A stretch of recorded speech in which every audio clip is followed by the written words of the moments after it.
and welcome to Africa Goes H+. We are Transhumanist Africa, a network of African transhumanists on the African continent and in the African diaspora. This is our show titled Africa Goes H+, where we intend to discuss everything transhumanism and Africa. Going forward, we also hope to produce this podcast show on a more regular basis. I am Chogo Abdul, an African transhumanist from Nigeria, and joining me today are two of our members from North America and East Africa, respectively. First off, we have Marlin Adam, who is the producer of the series, the science fiction social fiction series, The Next Iteration, which he describes as a tale of Black redemption. Welcome, Mr. Marlin. Good day. And then we have Ruth Sagaye joining us from Ethiopia and representing East Africa. Mr. Sagaye is a co-founder of ICOB Labs, which is the first private artificial intelligence research and development company in Africa that was founded in 2010.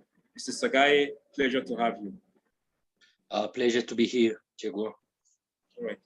Okay, so we'll start with you, Marlin, about transhumanism. This thing called transhumanism, what is your own take about it?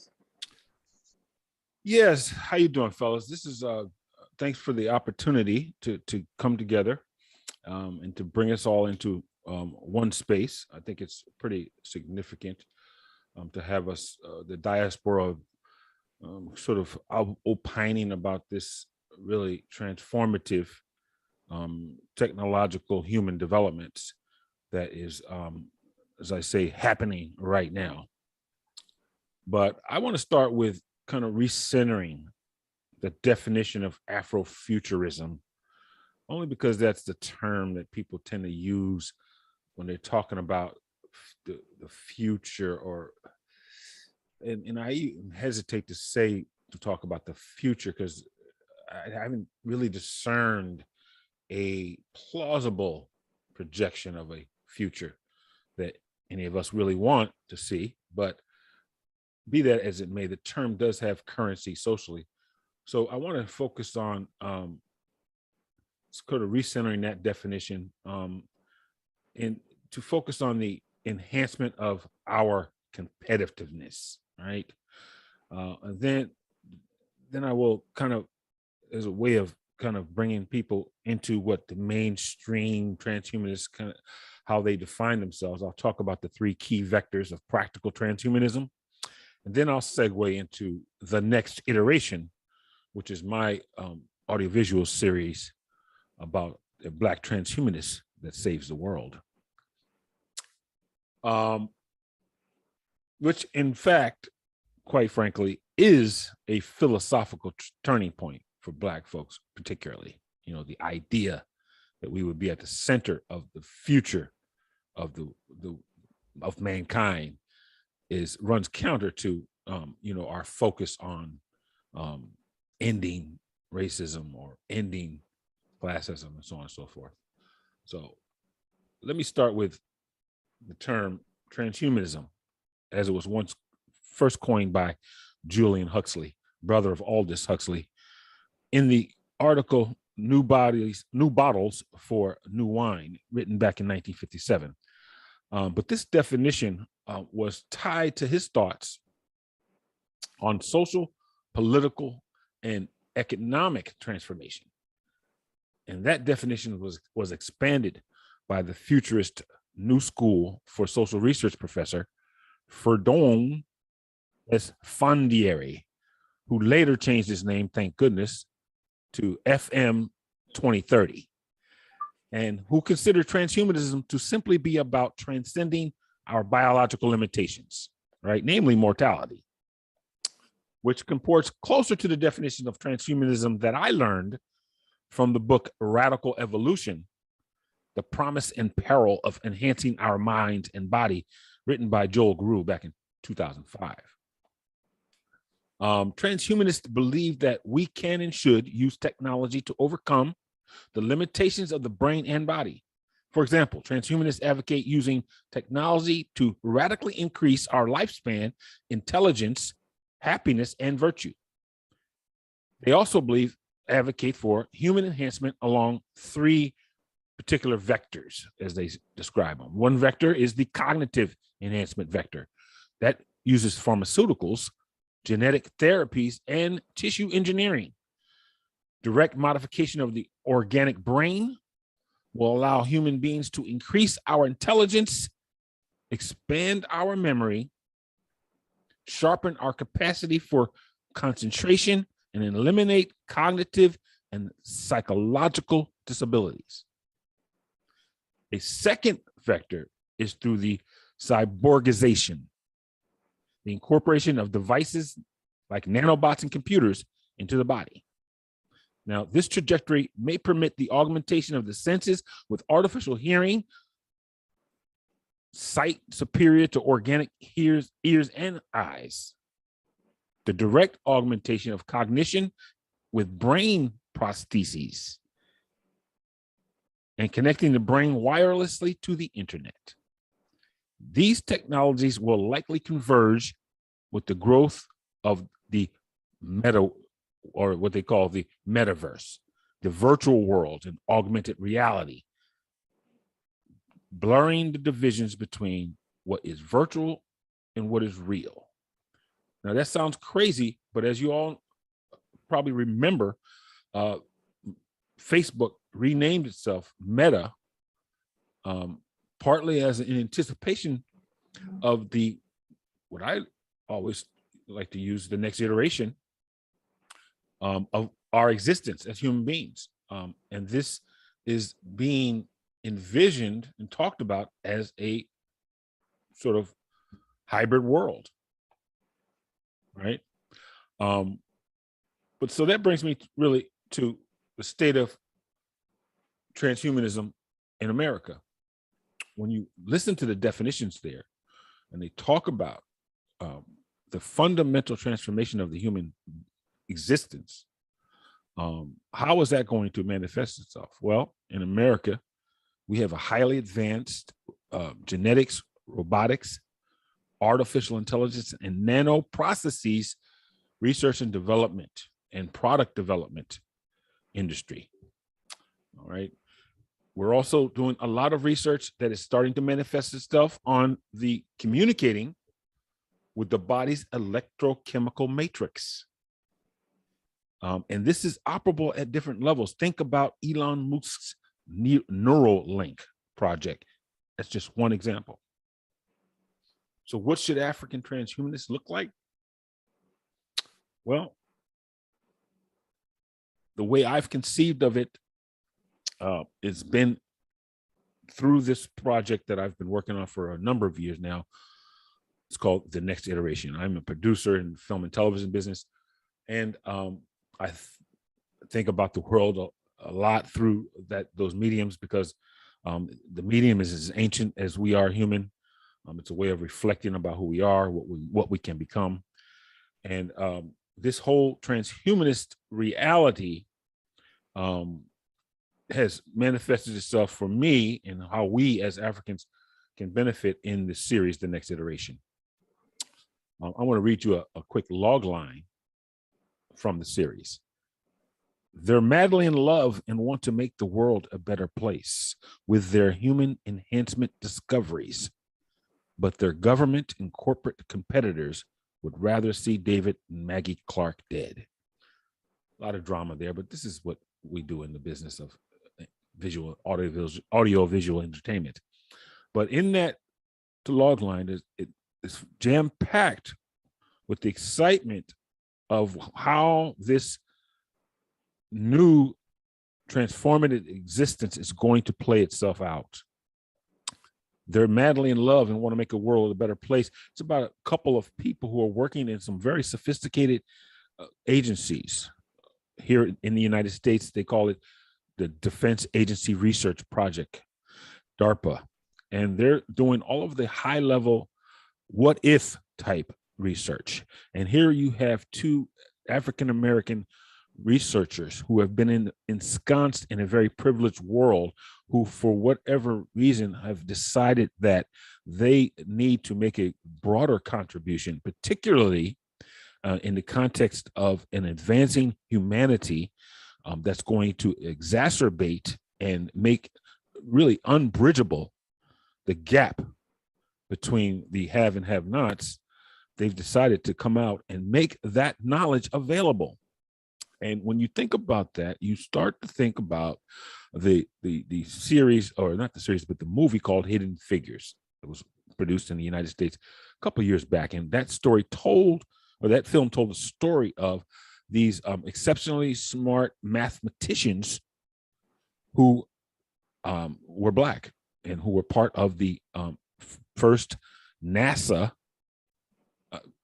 research and development trip to the moon. People who, for all intent and purposes, developed out of nowhere, because NASA started their researching back in the 50s, and America was still a very segregated society. Nobody knew, Black people even knew how to do math. Hadn't been long since it was illegal to read and write. So these people came out of nowhere, but it highlighted the fact that we were there, we were getting this knowledge, and there were people who had knowledge parity with the state of the art in terms of math and science. And so that concept of us being even simultaneously highly advanced, but highly unorganized as a society, as our individual societies on the continent of Africa, on our individual communities existing in the diaspora, it turns it on its head conceptually, if you allow it to. Right. So the next iteration is about these hidden figures actually bringing us into the future. Right. And this is what we call a plausible projection, because just like these hidden figures were real back in the 50s, they're real today. And there's the concept of the next iteration is really our opportunity to project to the broader audience out there, the Africans on the continent, the Africans in the diaspora, of what the reality, the science facts are about our human existence and what we know about it, and adding a little social fiction to expand our understanding of what we can get accomplished by focusing on human development. So that's my understanding of what the transhumanist movement is about. And it's my own personal conception of how transhumanism can inform our own march from humiliation to redemption. Thanks. Right, great. Thank you, Marlon, for that very deep and insightful description of transhumanism and its possible applications to the condition of African humanity. And just to say it straight once again, because I didn't get it out clearly the first time, the next iteration produced by Marlon, it's a science fiction, social fiction series that aims to present a plausible projection of a proactive Black future. I look forward to having Marlon tell us more about the next iteration as this show unfolds. But now let's turn to Mr. Sagaye, who is our representative in East Africa, to tell us his own take about transhumanism. Mr. Sagaye, what in your view is transhumanism? Okay, so I would like to say first that kudos to everyone in this platform for making this thing happen, for making this thing real, because I know we have been going through some hassles to make this real. So I think it's a good start, and thank you, everyone. And then I will go to your question. For me, obviously transhumanism, it's broad and it's controversial. I would even like to start with a controversy. I mean, you remember back in 2004, it was labeled as the greatest threat to the welfare of humanity. I think it was Francis Fukuyama who labeled it as such. Dangerous idea. Yes, the most dangerous idea. And he also emphasized that the movement wants nothing, nothing less than to liberate the human race, we humans, from our biological constraints.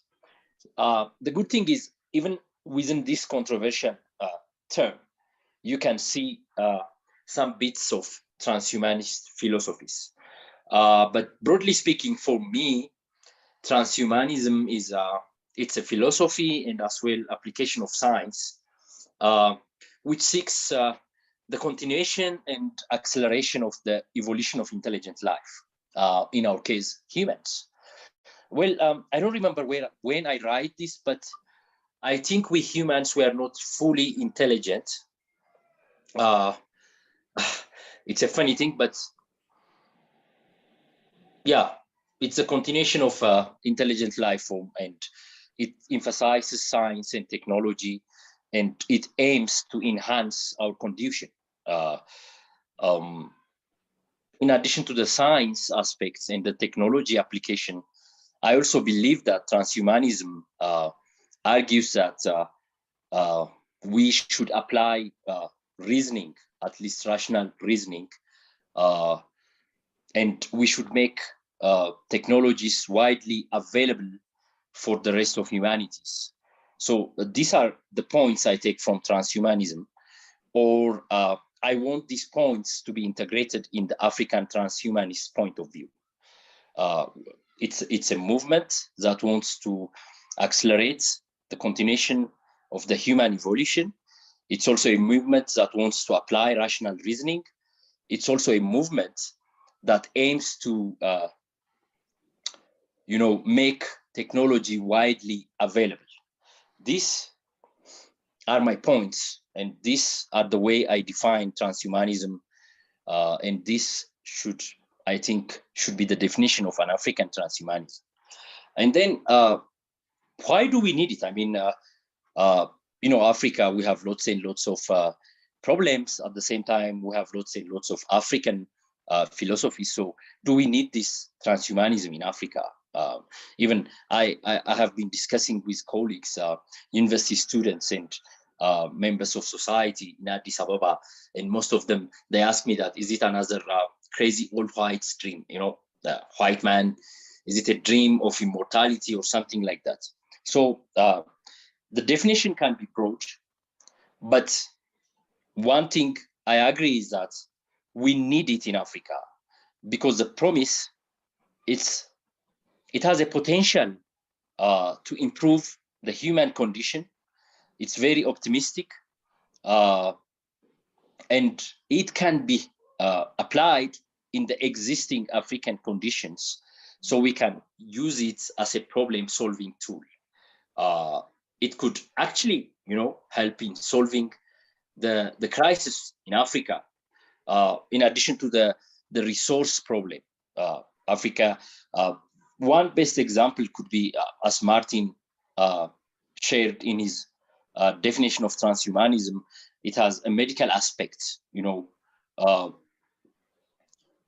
We can use it to solve countless problems when it comes to diseases. We can apply it even in agriculture and lots of broad sectors in Africa.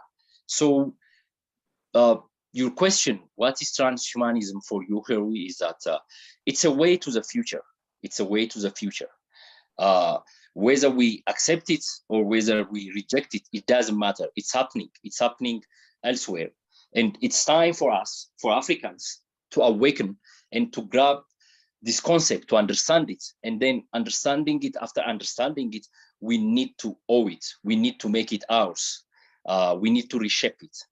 Because, in the past, we have been in the backseat for good or for bad, and we have been observing, even they call us the Forsaken Continent or something like that. So with this thing, with this radically game-changing philosophy plus application, we Africans need to embrace it, needs to reshape it and mold it in accord to our needs. So for me, transhumanism is a tool. It's a tool. I simply understood it as a tool. There could be different schools, there could be different sects, and I don't think we should have a consensus, or I don't think we should have this Catholic and universal definition of the term. But as Africans, we need to embrace it as a tool. This is what I would like to emphasize. Oh, thank you so much, Sagai. And I would say you took much of the words out of my mouth when it comes to definition of transhumanism. I like it where you mentioned the application of reason. I like it where you mentioned the ethical use of science and technology. And I like it the most when you cited that part of the definition of transhumanism in the transhumanists frequently asked questions, FAQs, where it emphasizes the making available and accessible technologies, making widely accessible and available technologies that will enhance the human condition. And this is where Africa comes in, because I keep saying it even in the previous symposium where I was one of the speakers, that for transhumanism to live up to its ideals, then that element of making its technologies widely distributed must be held, must be met. And that is where we as Africans, apart from just expecting technology transfer, we could also, from the initial models, start building up and indigenizing those technologies, the same samples, but from an indigenous perspective. But the long and short of it is those technologies, like you said, are tools, and tools could be applied in any context, within any culture, or could be contextualized within every life situation. So my own definition of transhumanism doesn't go far from what you've already said. It's a movement to enhance the human condition through ethical use of science and technologies, which should be made widely accessible and available. And there should also be the application of reason and rationality in the bringing of these technologies to enhance the human condition, and in this case, the African human condition. I also like it where you drove it home that for many Africans, it's more of a practical thing. When transhumanism is to be brought our way, we need not necessarily start with the fantastic ideations of transhumanism, but transhumanism as what will help us in some basic technological needs, from agriculture to transportation to energy to clean water to healthcare. This should be the starting point where Africans should see the need to embrace transhumanism as that thing which brings about useful use of technology to improve our lives. So good enough, there is some hopeful signs of the growth of transhumanism in Africa and even among the African diaspora. And this brings me to the next point I want us to discuss. If you take a survey of transhumanism, either among Africans in the North American diaspora or Africans in East, West, and about Southern Africa, what can we say about that rising population? So I'll start with you again, Marlene. Among Blacks in America, you just mentioned the very important movie, The Hidden Figures. And this should make us see that Blacks are well into science, Blacks are into maths, Blacks are into engineering. And as such, we could expect some Blacks also to be into transhumanism. So what is the scenario? What's the situation there in the USA as regards transhumanism among Africans or African Americans? Well, it's not a popular conversation It's not a popular conversation. There are some African Americans involved with some of the on the scholarly side and on the scientific side that are to this day still kind of hidden figures.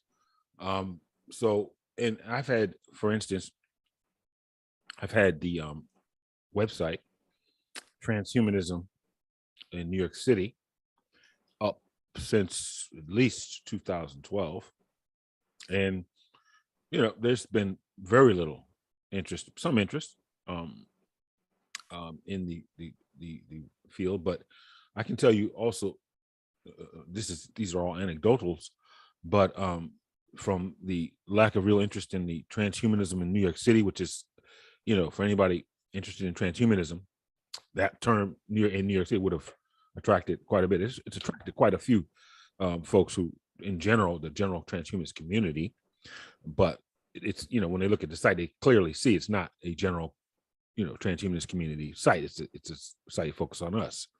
So while I get a lot of flybys with general community, I've had very little,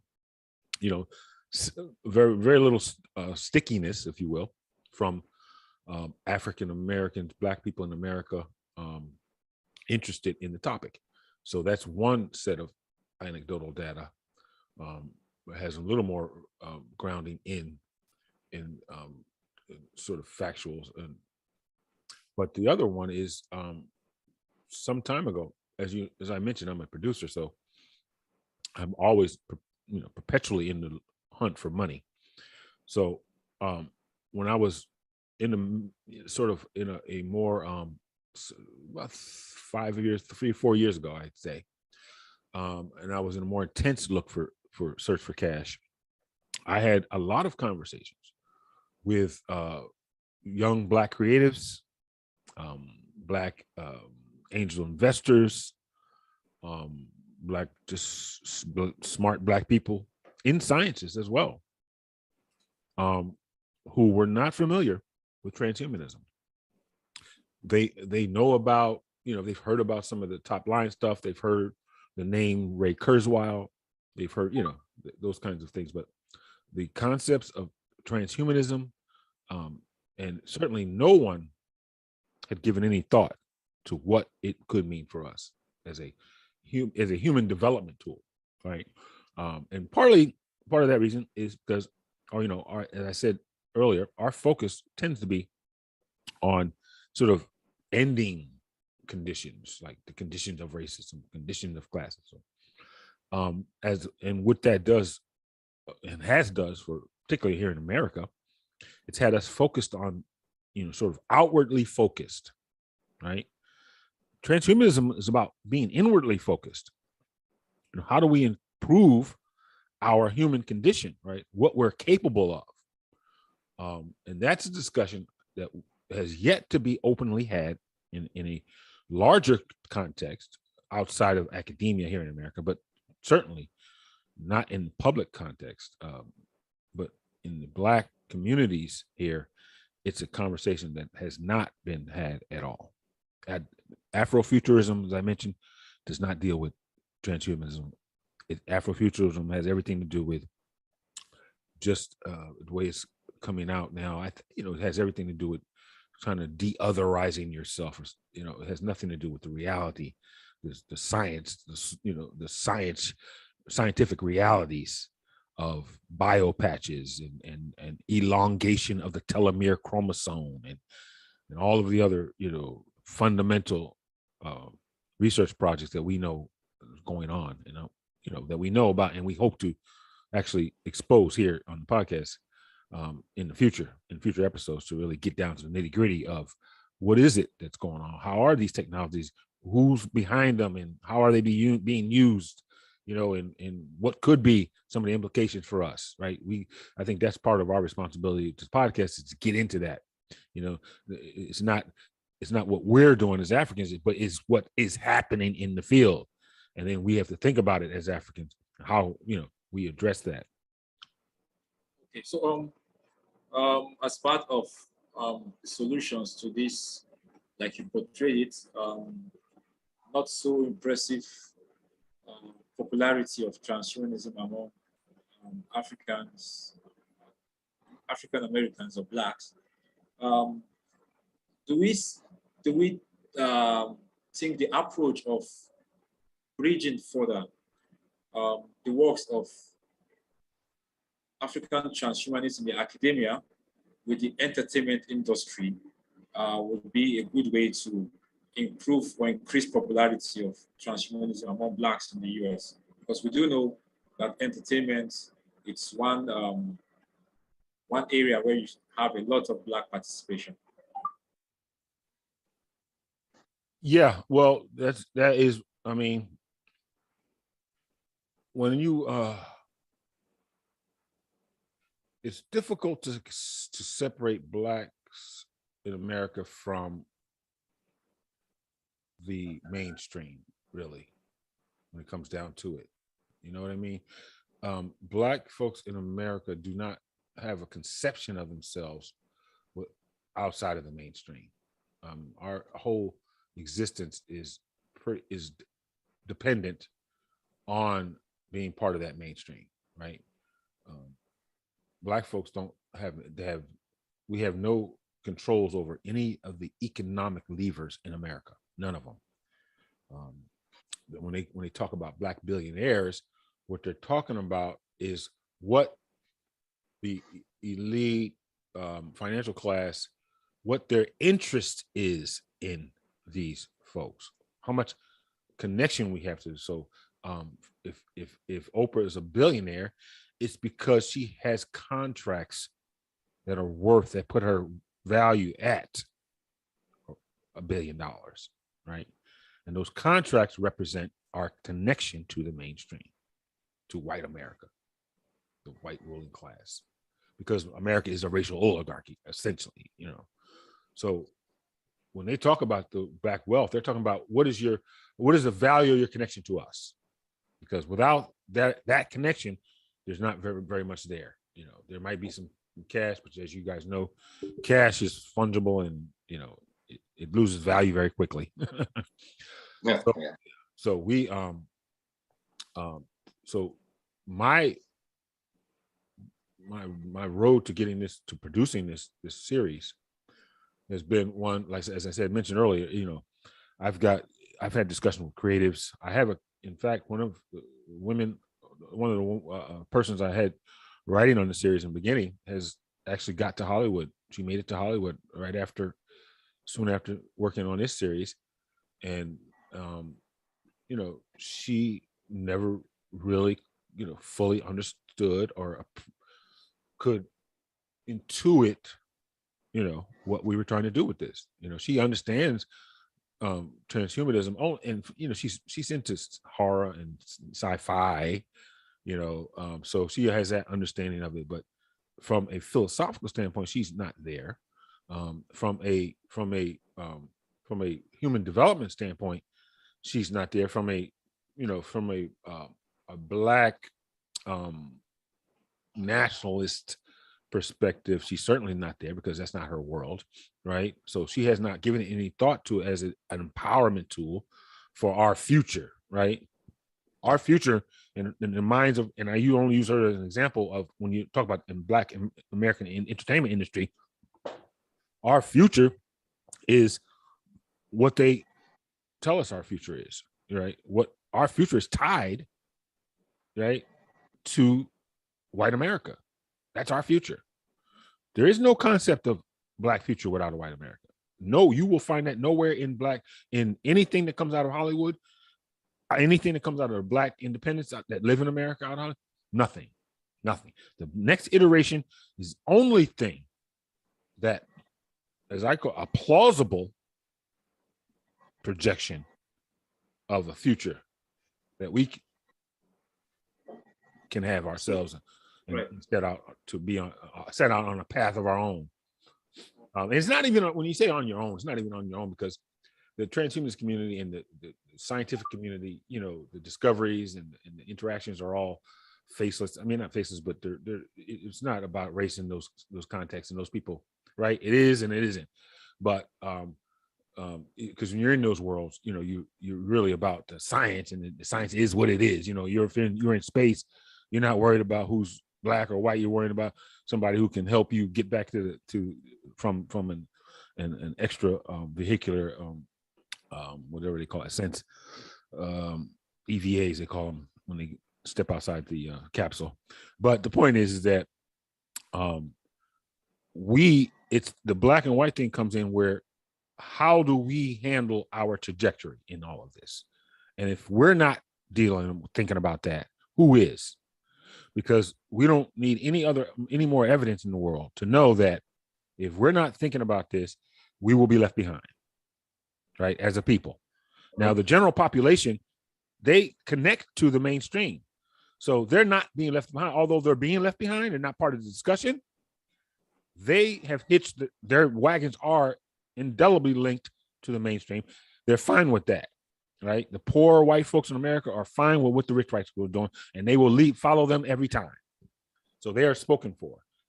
The question for us is that, you know, what are we going to do about this? Because we know if we leave it up to them, this transhuman, like I said earlier, the gap is just going to get unbreachable.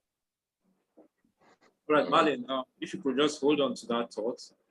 There's something else I'll come back to you with if we still have time, which is where you said blacks are at the moment more concerned with ending conditions of racism, conditions of classism. But then you also said earlier that transhumanism could be a way of ending racism itself. So perhaps later on, when you come to discuss TNI fully, you could take us through these dynamics of how transhumanism could even end the condition of racism itself. But then I want to take the same question I asked you and pose it to Sagaye in Ethiopia, East Africa, just to get some reports also from that region. Mr. Sagaye, what's it like when you talk about the transhumanist scene in Ethiopia and East Africa? Okay, so yeah, I mean, Marlin was saying that it's not a popular topic. In our case, it's not even a topic. It's something in the shadows. It's in complete oblivion. 8 years ago, we have this initiative called the ICOG Makers Initiative. So we work with more than 36 public universities in Ethiopia. And then we work with universities in Nigeria, specifically the University of Lagos, and then universities in Kenya with the Technical University of Nairobi.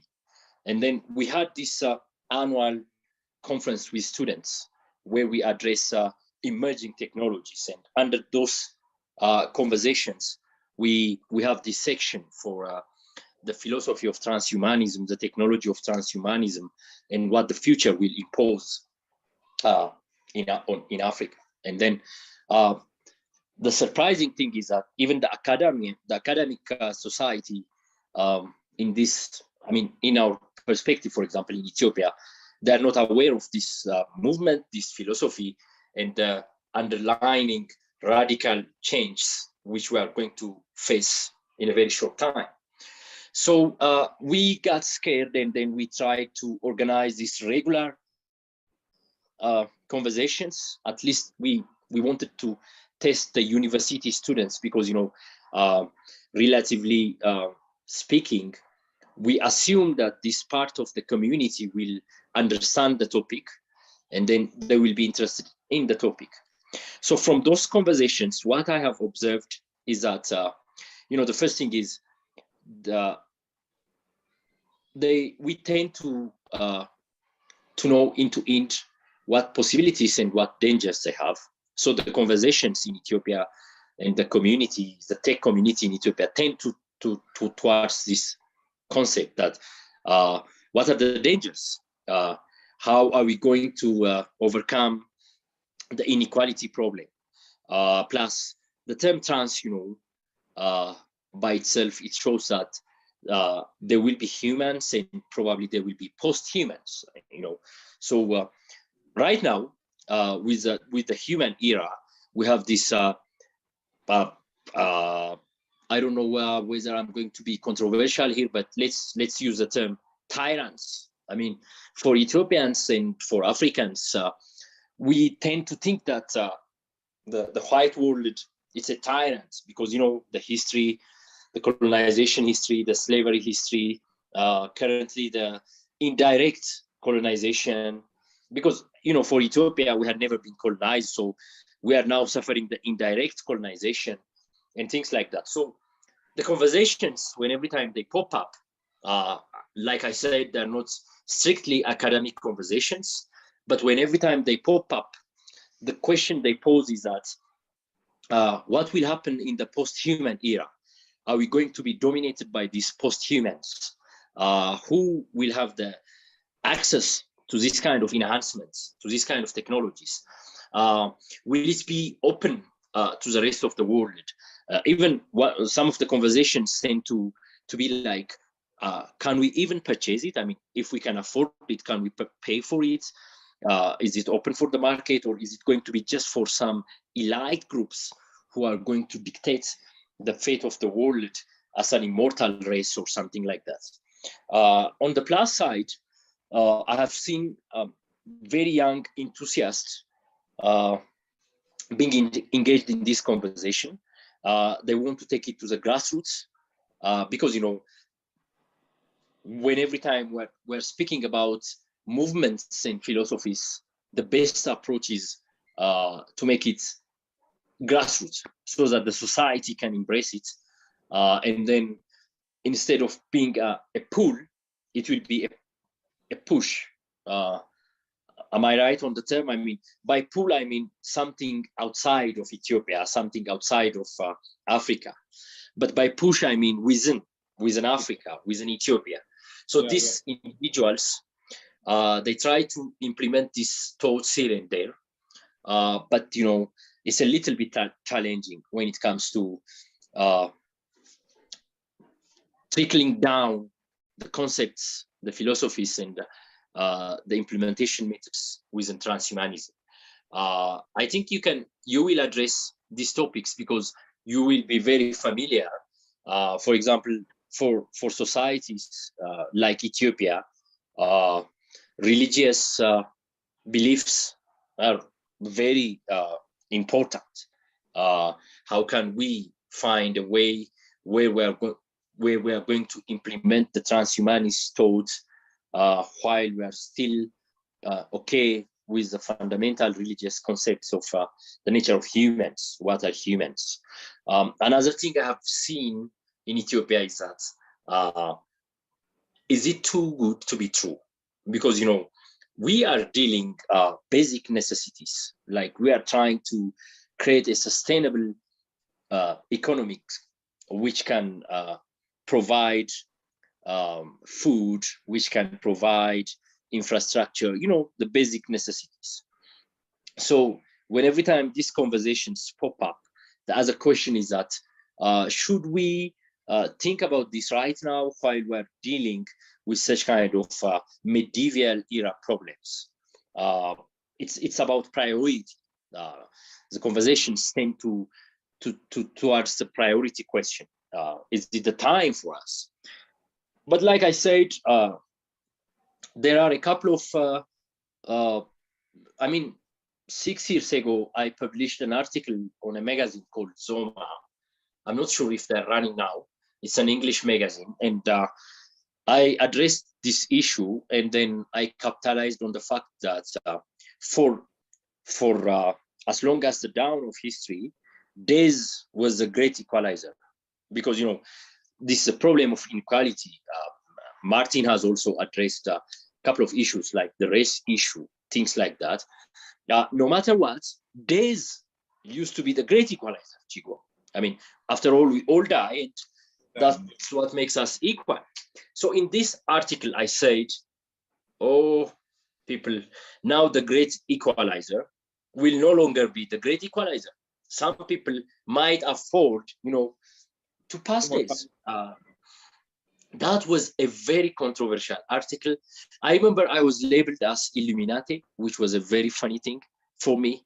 But it opened lots and lots of eyes. I received almost 500 emails from university students that wants to know more about this, that wants to actually study, do some research, either a general research or applied research on the topic, so that they can awaken the people. Because when Marley mentioned the movie Hidden Figures, it was a critical thing for me. Africans, I believe we might have some hidden figures, because the continent, everybody knows that, everybody in this planet knows that there is untapped potential in Africa, be it a natural resource or be it a potential for future markets. Probably we'll address it later on if we discuss about technology and inequality, but we know that there is a potential. So at the same time, just with the concept similar to the concept of hidden figures, there is a potential in Africa to untap the human resource that can shape and reshape, mold and remold the concept of transhumanism. So just to answer your question and to conclude my answer, I mean, of course, there are conversations about transhumanism. There are certain groups, I will tell you definitely, not from the mainstream, but from the university community, that understood these concepts and that wants to do something. Recently, I have seen a couple of magazines in Amharic, especially the medical magazine. It's called Medical. It's in Amharic. They published some series about the future of transhumanism, what the world would possibly look like. And then they were welcomed by the public, mostly in a positive way. Even if the public is not aware, even if the economic challenge, the technological challenge are still there, I have witnessed a fertile ground. This is how I'm going to conclude it.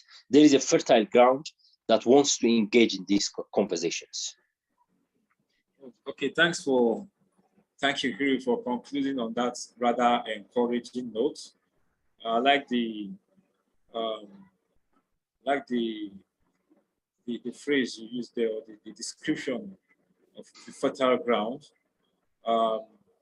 It's something that I also thought about some years ago when I did a presentation at the University of Lagos, which you just mentioned, and it was a presentation on transhumanism.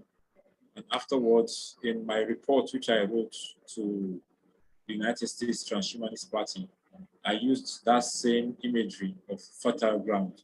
We're not there yet, but there is that fertile ground, and then we just need to plant the right seeds.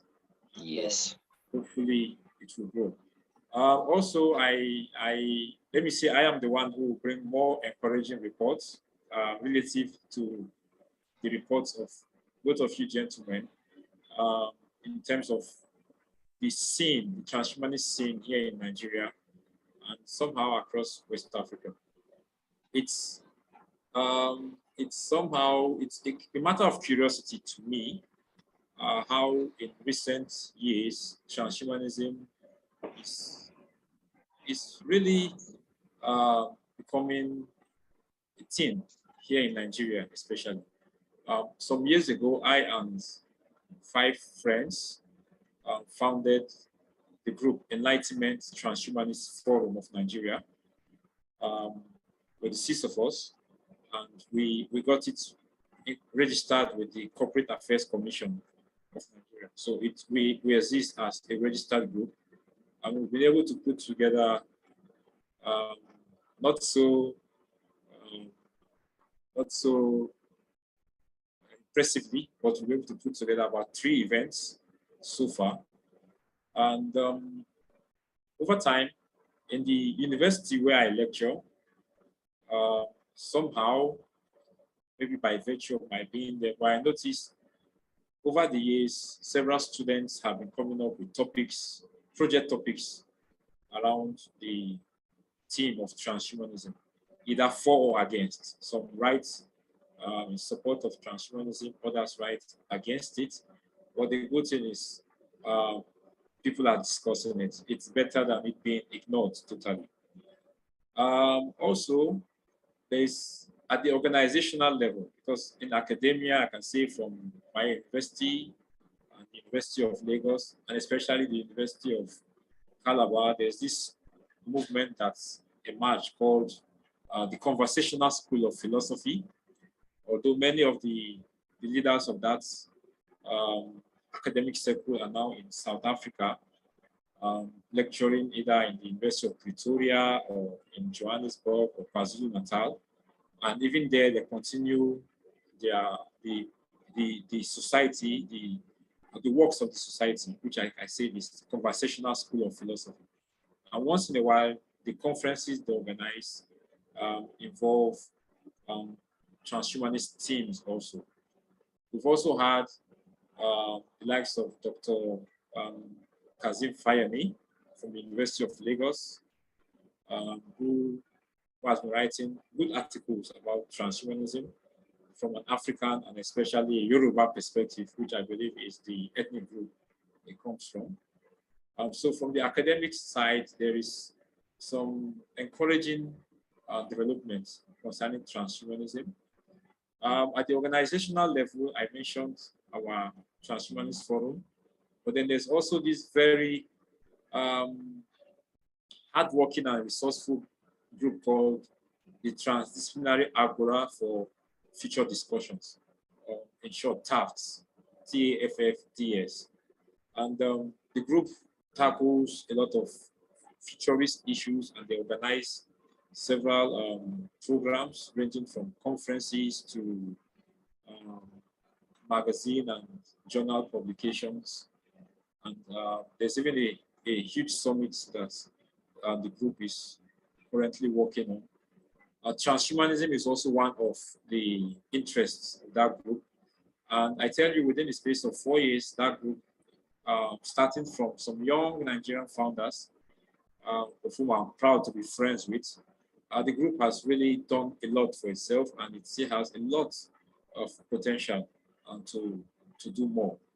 I am also the head of African markets for that group, which, like I say, is called TAFT, the Transdisciplinary Agora for Future Discussions. There is also another curious development in recent times that one could see as inspiring the growth of interest in transhumanism among Nigerians, and which is the founding of a particular cryptocurrency called Transhuman Coin. And we have some Nigerian minds behind it. And over time, holders of that coin, one way or the other, get to call themselves transhumanists. It's something that I call on people to look into, because do we see transhumanism as a philosophy which some people have to understand and live by before they could call themselves transhumanists, or by investing in the future of humanity, by investing in perhaps the metaverse using a cryptocurrency called transhuman coin, does that also make you a transhumanist? And of which, like I say, several investors, several people who hold the transhuman coin, which is positioning itself as, or trying to position itself as one of the major cryptocurrencies that will run in the metaverse. The holders of that coin, several of them today call themselves transhumanists, and there are many of such holders here in Nigeria. So on social media, on Facebook, on Twitter, you come across a lot of Nigerians who also proudly call themselves transhumanists, either from the academic, philosophical approach, or from the organizational approach, or from the practice of holding a coin, a cryptocurrency, which is positioning itself to be a key player in the metaverse, and also positioning itself to be a channel to which people can invest in longevity technology, in life extension, and in many human enhancement technologies. And as such, those people um, see themselves or become called transhumanists. Like I said, there are many Nigerians who have come on board that movement.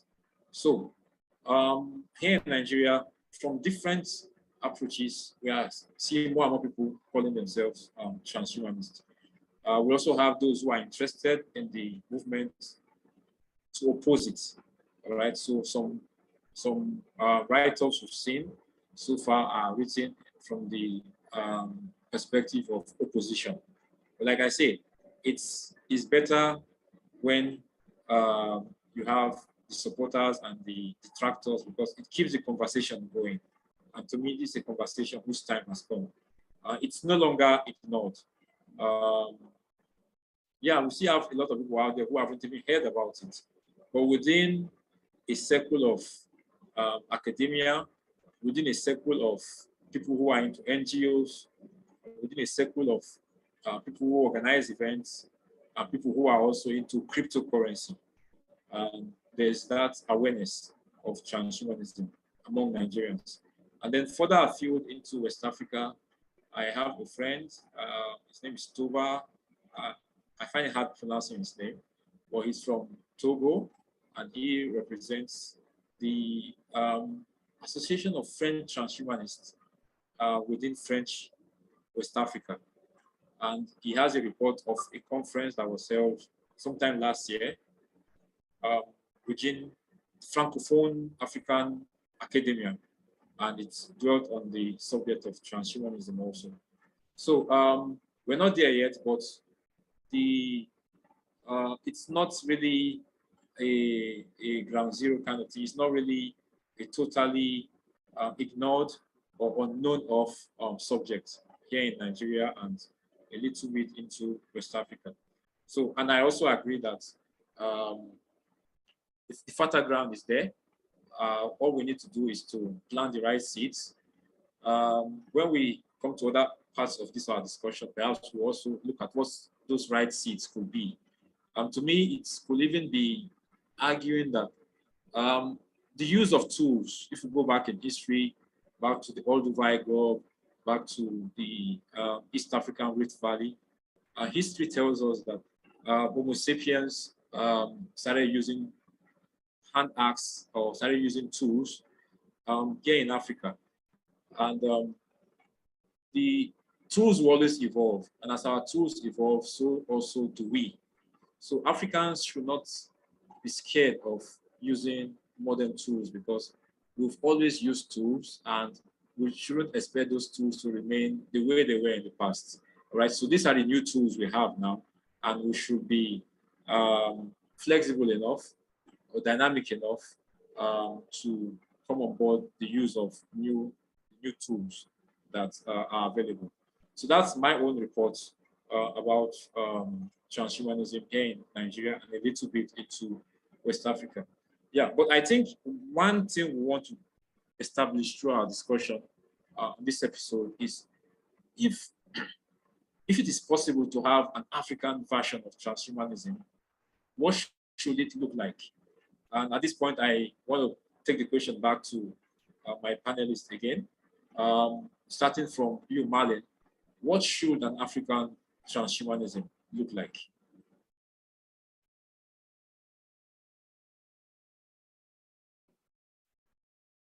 Please unmute yourself, unmute yourself. Here we go. Sorry about that. Yeah. Well, let's open it up, because I think we all have some input on that, and we've kind of given a sense of what we're talking about, what the industry is, what it looks like, how we are or aren't involved. From my perspective, I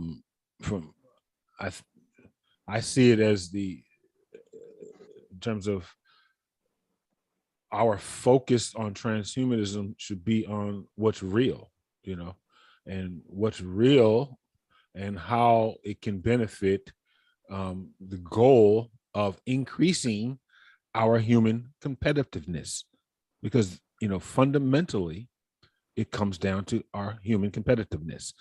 People always use China as an example of a miracle that happened, and the Chinese government, they're they've got this really strict structure, and Chinese government is the Chinese people, right? And it always comes down to you can never get away from the body politic. We, the people. So what African transhumanism should look like it should be an intense focus on our people, right? On calling the herd, looking for our best and brightest, what the proclivities first and foremost. When you start doing your triage, the first question you use, what's the low-hanging fruit?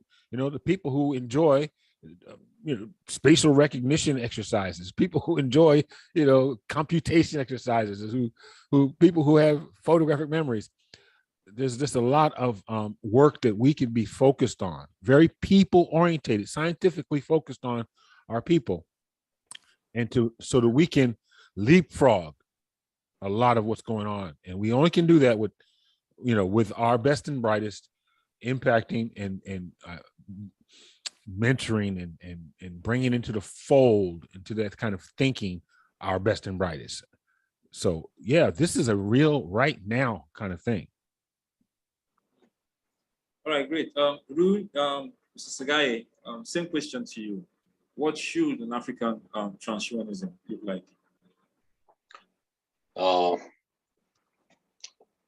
Definitely, it should look like African. I mean, by this I mean we have to own it, which means we can start with what we can do. We can identify how we can apply this, and above all, we have to own the narrative, because it's all about narratives. I mean, it's about identity. It's about who it is, how it is, and for whom it is. So in this case, an African transhumanism should be owned by Africans. Africans should dictate the narratives. Africans should define the terms, the conditions, and Africans should be the ones that can apply this as well. I mean, a couple of years ago, I wrote an article titled "An Appeal to Transhumanists" on the question of technological inequality. Yeah. A couple of years later, I understood that there is no one to appeal to. I mean, we shouldn't appeal to anyone. Okay, we know there is a technological inequality. So our transhumanism should address that inequality. Our transhumanism should identify ways in which we can play with what we have, and then we can grow on that. So it is time for us to answer this question in a way that there is no one to appeal to. An African transhumanism should primarily address Black Africans, Africans everywhere. It could be in US, in Europe, it doesn't matter the location, but we as a people should own this narrative. We should be the ones that dictate the terms. So where we can start, I know it's not going to be an easy answer. I mean, if we have time, maybe I will talk about technology and inequality and leapfrogging. But just to answer this question, there will always be a place to start. And then that place should not be dictated by outsiders. That place should be identified by Africans. It should be identified by us. Once we know that, we can own this thing and we can make it our thing. All right, thank you. And I like your use of the term there, owning the narrative, because history has shown us that much of what is built by humans, much of what is achieved by humans in terms of society or nations or civilizations, all start with some form of storytelling, right? So perhaps the challenge to Africans is to learn how to rewrite the stories and come up with new narratives that make us competitive and also make us to own what we feel should belong to us. But then you also said if there's time, you would like to go into technological leapfrogging, technological inequality, and African transhumanism. And of course, we can spare some time for that because, yeah, the first time I came across your name was in that article about appeal, an appeal to transhumanism on the question of technological inequality in Africa. It's somehow interesting to me to hear you say after some time there's nobody to appeal to anymore.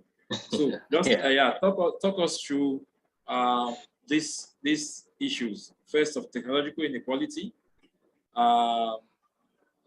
then why there is nobody to appeal to anymore, and why technological leapfrogging should be our own duty to carry out, and how all of these could maybe lay the path towards an African transhumanism. Yeah, but yeah, just as brief as you can summarize all that. Okay, so by now we all know that transhumanism is fueled by technology, and then the cusp of this will be the singularity. And then many scholars and academics and entrepreneurs have wrote lots and lots about singularity. But what we know is that singularity is a point where revolutionary advances in science and technology happen too rapidly for the human mind to comprehend. And then if that's like the final destination, then the big question will be how to understand and comprehend the starting points, the directions to push, so the destination will be something satisfactory to, at least to us, to Africans. So in this question, I started to communicate with lots and lots of people, and as you said, I wrote that article as well. And then I started to understand that there is a huge technological gap between us, Africa, and the developed world, especially Europe, North America, and Asia. So where to start? I mean, when we talk about this technological inequality, obviously we are going to talk about the education system in Africa, for example. As I've mentioned before, we have an initiative that works with more than 36 public universities in Ethiopia. And then I will just stick with these universities. I mean, I've also seen the condition in Nigeria, in Kenya, and a couple of other African countries. But let me speak about our existing condition. We graduate more than 80,000 engineers annually in Ethiopia because we have this policy, the STEM policy for science, technology, engineering, and mathematics. So the government has a quota, like 65% of the students which join universities annually should be from STEM, and the remaining 35 is for the others, for social science, for the fine arts, and things like that. So the number is huge, like 80,000 engineers every year. We have them. But what's the problem? Let me say something. For example, as an engineer, you need to know how a microcontroller works. And a very common and a very affordable and a very cheap microcontroller, for example, is an Arduino board. But this thing, it still doesn't exist in our laboratories, in the African universities, in the Ethiopian universities. So the students, they just learn the theoretical application of this controller.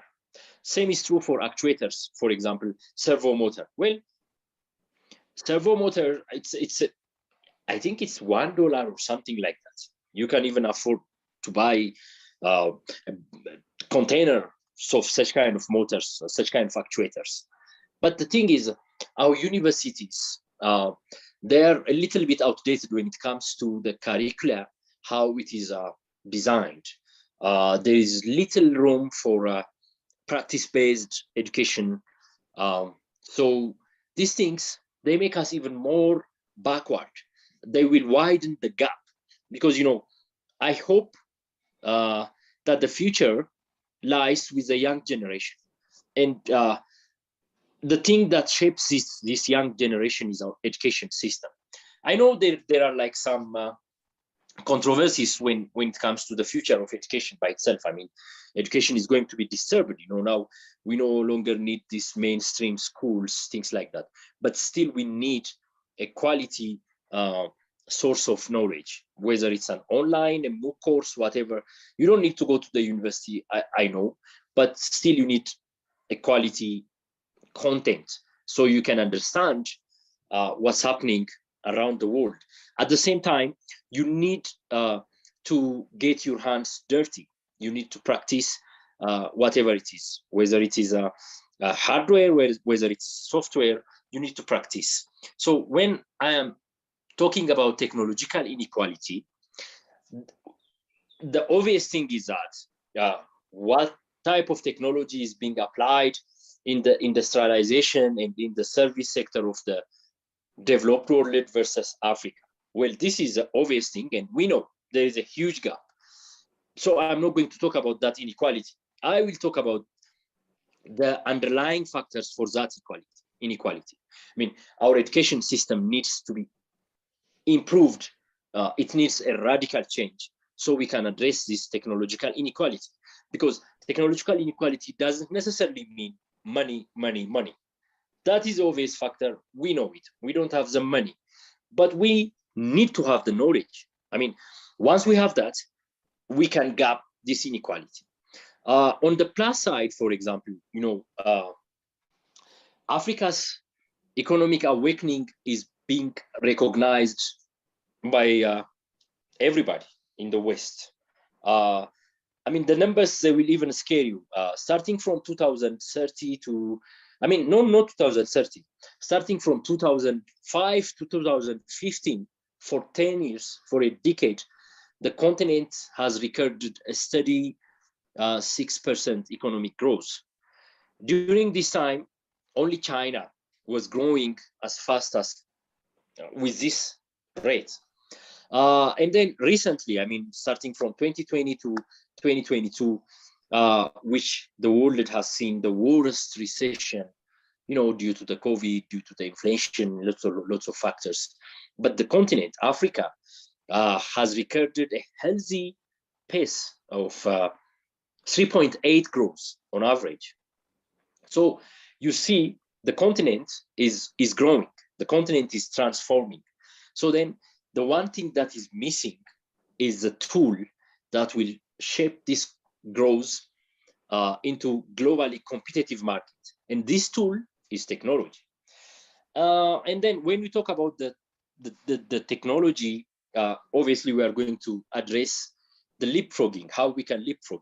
So, traditionally speaking, in established economic terms, growth is defined with stage. And these stages are like modernization, urbanization, and industrialization. So nations need to pass through these stages, and then they will grow. They will have this sustainable economy, so they can transform the population. But in early 2000, this concept of technology leapfrogging comes to the arena of economic thoughts, and that thinkers starts to suggest that we don't necessarily need to go all through the stages, like the modernization, urbanization, and then industrialization stage. And then they said we can leapfrog. So I think they call it like stage skipping. Stage skipping is when you don't necessarily need to pass through all these stages. The cliche example for that is the application of mobile technologies. It's a cliche, almost everybody knows this as an example for leapfrogging.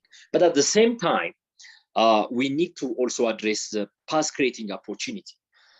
It's also within the leapfrogging concept. I mean, yeah, you can stage skip, but at the same time, you can create a path. So for me personally, I'm more interested on the path creating approach as well when we are talking about leapfrogging. In a very simple example, when you introduce a mobile phone to a jungle where previously there was no landlines, things like that, this is called the stage skipping. But when you introduced payments on that mobile as well, this is called path creating. One good example from Africa is M-Pesa, which is located in Kenya initially. And then now I think for the first time, an African tech company has also expanded outside of Africa. They have a business in Eastern Europe. It's a payment platform. You don't need to use internet. You can use USSD codes, which basically is like your SMS system. And it's a payment method. It has created lots and lots of jobs and economy. So this is one example of path creating. And then what type of technology can we leapfrog in the African arena is going to be the question that I'm going to reflect upon. You obviously you have two options. I mean, broadly speaking, the first one is the demand-driven leapfrogging, and the second one is the infrastructure-driven leapfrogging. The demand-driven leapfrogging is pretty obvious. As long as there is a demand, you can leapfrog right to that, and you can create a platform, a service, or whatever, and then get into the market right away. But this has a problem because, of course, I'm an ardent proposer of leapfrogging, but there are some problems within the leapfrogging approach. So this is like for the infrastructure-driven approach. One problem will be immaturity. Technological immaturity should be the thing that we should address probably in the next episodes or some later time.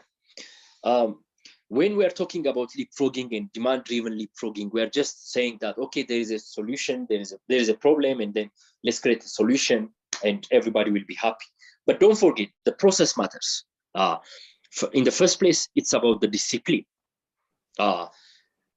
Without the discipline, just introducing these new technologies in a certain ecosystem will not help, will not solve that thing. I'm sure you are familiar about this story. When trains were invented in the industrial era, they were introduced quickly in Europe, and then they were introduced in Asia, in Siam, just 8 years later. So you can see the gap was just 8 years. But what happened in Siam was that the people were not, the discipline was not there. So because, trains, what's the big thing about trains? Trains introduced how we use time, because in this planet, the one thing that nothing can buy, the currency that matters is time. So trains introduce a concept of time.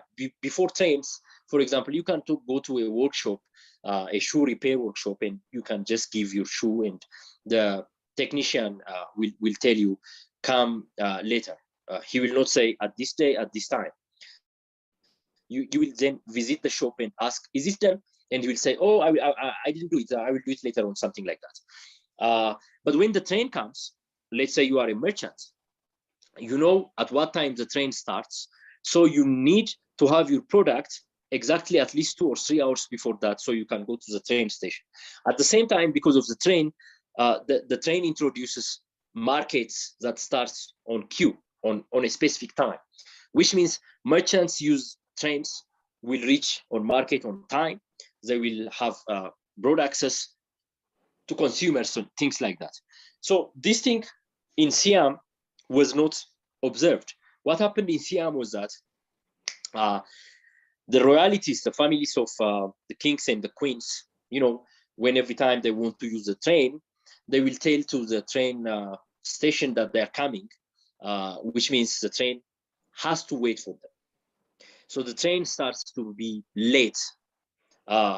Then, because of this, merchants stop using the train, because if you are going to wait for the train, which might go today or which might go depending on the hangover of the royalties, you will lose your market. So they start to use other means of travels. And then the royalties introduced a train tax. And then support, because when you lose your customers, you need a tax to support that. Because of this train tax, the people starts a revolution and everything was chaotic. So this is true in today's reality as well. When we are talking about leapfrogging, we should not just introduce some new technologies for the sake of it. We should consider the infrastructure drive as well. So African governments, they should consider about the infrastructure driven. They should lay down what we need for this beautiful concept we call technology leapfrogging from the infrastructure side. Then obviously within the infrastructure side, you are going to address the education, and then the common infrastructure like the power supply, network, things like that. I think if we start with this, we can bridge the gap. At the same time, we can address the issue of technological immaturity, which might be one of the reasons why undisciplined community or undisciplined workforce is somehow a danger. Because I'm sure you have heard lots of the time on the news that Ethiopia is registering a remarkable economic growth, and that we are working closely with investors from China mostly. But yeah, it is true. We are registering growth, and it's helping us to achieve technological advancements. But on the other side, when these outsiders came, they came with their technology, they came with their money, and most importantly, they came with the know-how. Unfortunately, they're willing to share their money, they're willing to share their technology, but they're not willing to share the know-how, which means you will always be dependent when it comes to the actual implementation. You can be a user, but you cannot be a developer. So for me, when after 6 years, I said there is no one to appeal to, this was what I was telling, what I was thinking. They can give you the technology, you can use it. They can share their money to some extent. I mean, they don't want you to die because you are still a fertile market destination. They also want you to be alive because you are an exporter of raw materials, not processed materials, just the raw materials. But they will never share the know-how. So this is why I said there is no one to appeal to. For example, I have sent more than 500 letters for philanthropic organizations and NGOs that work with within the education spectrum. To your surprise, none of this has a positive reply when it comes to supporting the tertiary education system, which is like the university education system. But if you ask for money and say you are going to work with children and help them to count numbers or identify letters or something like that, you will find that money. You see the mentality here. Supporting the basic education system is not a danger to anyone. You need somebody to write, you need somebody to count numbers, because after all, you are grooming a future exporter of raw materials. But when you are supporting the tertiary education system, you are creating a competitor. If you remember, Marlin says, it's a human competition, he says, when you ask him what he thinks African transhumanism should be. So this is the thing I observed. They will support as long as it will not make you a competitor. And I will conclude now that, as I've been saying, the gap is there, but the starting point is also there. And for me, the starting point is making a grassroots movement, owning the narrative, and then reforming our education system. I think Marlene will elaborate more what I'm saying when it comes to owning the narratives. And thank you very much. Well, thank you so much, Rui. While you're speaking, so many questions kept popping in my head. But I think I would rather ask, because several times I saw Marlon himself nodding his head at several junctions of your presentation. So I don't know, Marlon, are there any areas where you want to throw a question to Rui, just for some clarification? Because I also have some questions too. Let's just open it up and shoot the questions around. Let's get into it. Okay. My own question first, if I can just please. From you. Yeah, I've heard it said several times among even critics of or within development theory, scholars in development theory, and critics of this whole process called technology transfer. Even if we were to leapfrog and we are asked to leapfrog through technology transfer, in which case technologies are shipped from maybe first nations to third world nations, or from developed to developing societies. It's always said that the technologies that will be given to the less advantaged societies are only those technologies that make them to consume Yes. more of the products of the advanced societies. But they will never Yes. give you the technologies that will help you to produce. All right. Yes. Yeah. So, and that's what you said about that you don't get the tools that will enable you to be maybe a user or a maker or something like that. So, in that Yeah. case now, where do we? And since you say we should stop appealing, okay, that there's nobody to appeal to anymore. Yeah. All right. So in this case, so we want to counterpose the approach of indigenous innovation, or others would perhaps point to the example of China and label what China did as reverse engineering. In which case, you look at the technology from somewhere, you imitate it, whether shamefully or shamelessly, but you imitate it up until the point where you can, from that approach of imitation, which some people call the best form of flattery, you imitate.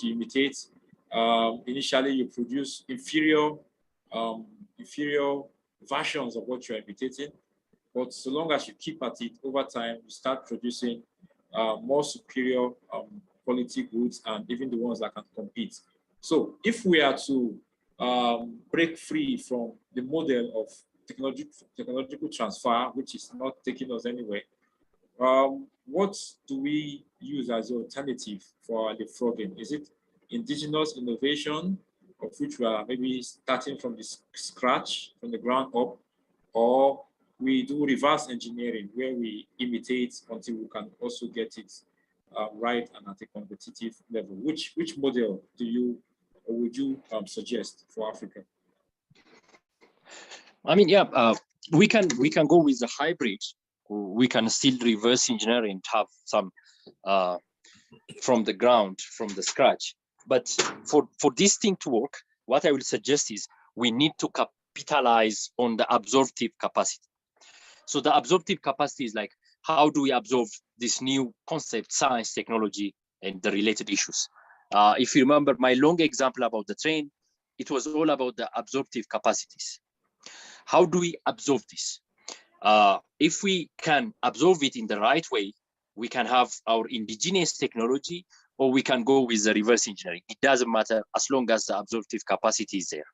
On top of that, I would like to stress that we need to have this intercontinental trade, intracontinental, not intercontinental, sorry, intracontinental. Yeah. An application developer or a hardware manufacturer in Ethiopia, we should have a market in Nigeria, where you are, Yeah. or in Kenya, or in South Africa, or in Uganda. An intracontinental trade within Africa will help us to identify what we want in our leapfrogging efforts. Like if we have some indigenous and novel technologies and goods for the market, of course, we can fuel that. We can enhance that because we have this big market. You know, Africa is a big market. Yeah. But to your surprise, the volume of market trade between African countries is very small. We are just exporting and then we are importing. That we missed the trade between neighboring countries within the continent. So for me, our economists, they should really understand what absorptive capacities we have. Once they understood this, it will be easy to decide which approach is better. Is it the indigenous approach or the reverse engineering approach? Obviously, nobody wants to reinvent the wheel, you know. It's going to be very expensive and time consuming if you are reinventing the wheel. But if you are working with that wheel, and if you have the discipline and the absorptive capacity is there, reinventing the wheel will not be a bad approach for me. All right. Okay, Marlon, any question for Rue?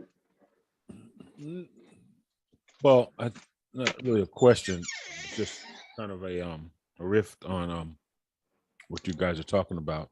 I think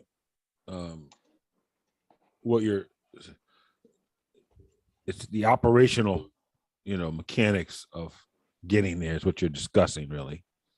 But that's not gonna. Yeah. We're never gonna get there if we depended on that. We'd never get there, because every day that you spend trying to get there, your competitor is always, spending those same days going One somewhere step else. ahead. So we're gonna have to make a strategic and philosophical leap first, and that's gonna come from those hidden figures. It's gonna come from a very unfortunately, it has to be sort of a centralized driven, effort. The way we know things work, it would probably be a very, sort of proprietary start, at least until, some government decides that it's really too big to mess with it, goes in with it and tries to co-opt it or whatever, which is probably will be the next stage of it. So it'll have to start as a private venture. Yes. Some aspect of what we're talking about now, it could be, in fact, I'll give you a scenario that's in the next iteration. Our couple, our Black couple who used to work for DARPA, have come up with a system of actually communicating with the body's electrochemical matrix, right? Everybody knows the body's made up of electrical signals that impact, and chemicals. The electrical signals kick off chemical reactions, everything from testosterone and estrogen to insulin and all types of chemical reactions that are in our bodies that help us function. The idea that you can actually communicate with that matrix is revolutionary, right? And it's a real pursuit of the of a DARPA type of organization that stays out front on human development. But it's an absolute revolutionary thing, because now you're talking about being able to not sociologically impact somebody, right? But to genetically impact someone's thinking on an issue, on someone's motivation toward what they're doing. So obviously, those you can see the implications there, and what we're focused on, what we have to be focused on, is the why, right? The ultimate why. We're trying to save humanity, really, right? The Asian, the European, the Caucasian, and the African legs of a three-legged stool, which is what we have, right? And the African leg, and without the African leg, the stool can't stand. It's imbalanced. Yes. So it's our responsibility, in a sense, to get this done, to save the world.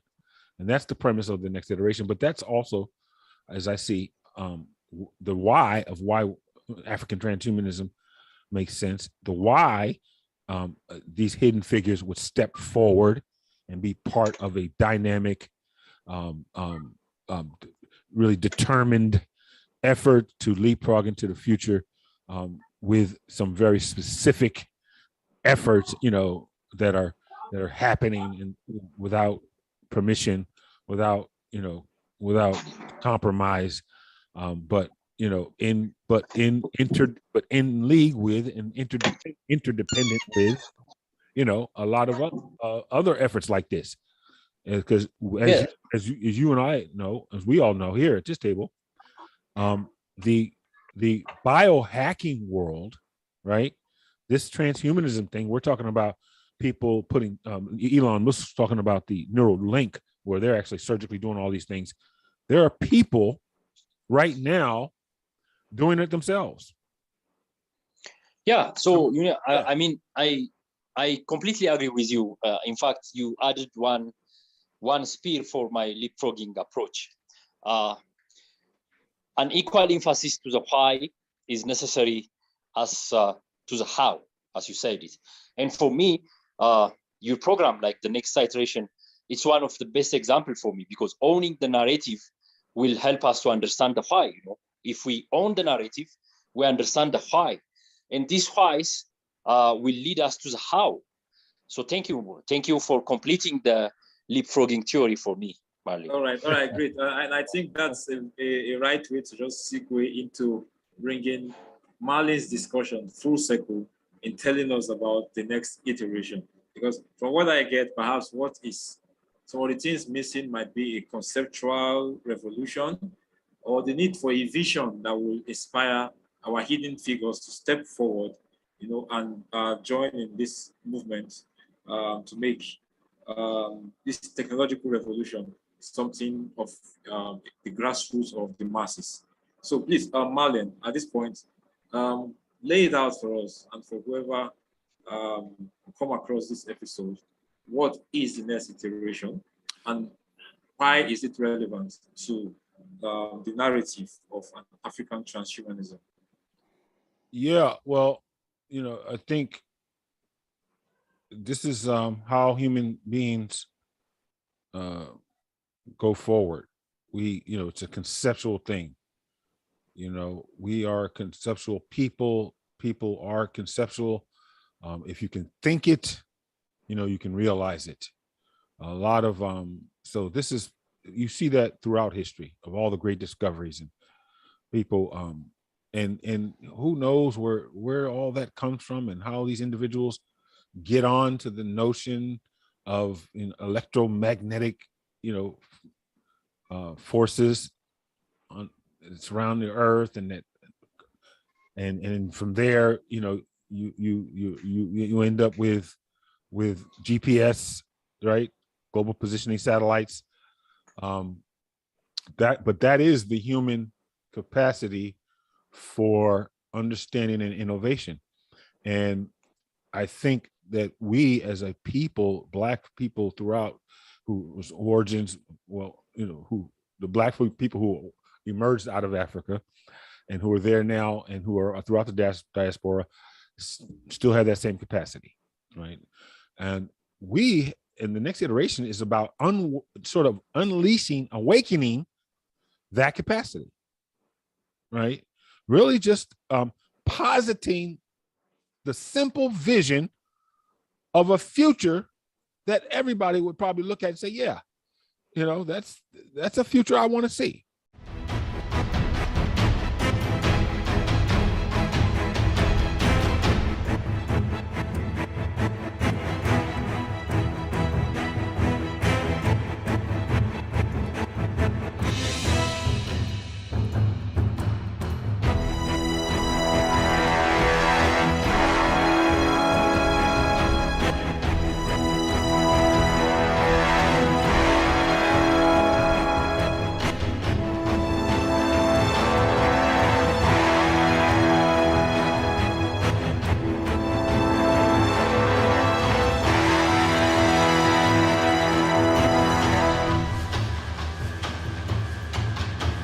This is the next iteration.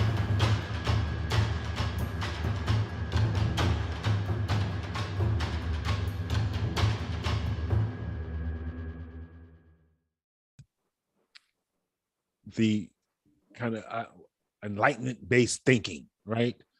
It's a vision that's in sync with the all of the what we know about the Enlightenment and what was meant by democracy and justice for all and happiness, these terms.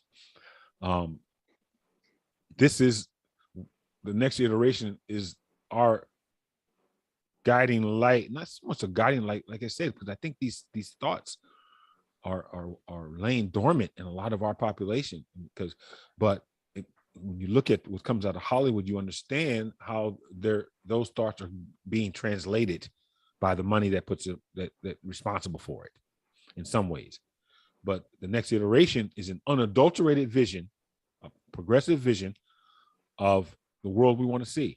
In our particular case, what I did, understanding that genetics, robotics, artificial intelligence, and nanoprocesses was real, was to start to think about what sort of, it's a forecasting method, right? World building method, a forecasting method called backcasting, right? So I simply said, well, what would be a perfect, sort of, not so much perfect world sounds so crazy, but what would be a world where people felt like, this thing, we got control of this, right? Where everybody felt like we have control of this, right? And I begin to understand it from our perspective, from a Black historical, self-centered historical perspective, that we had to have much more impact over the destinies that we wanted.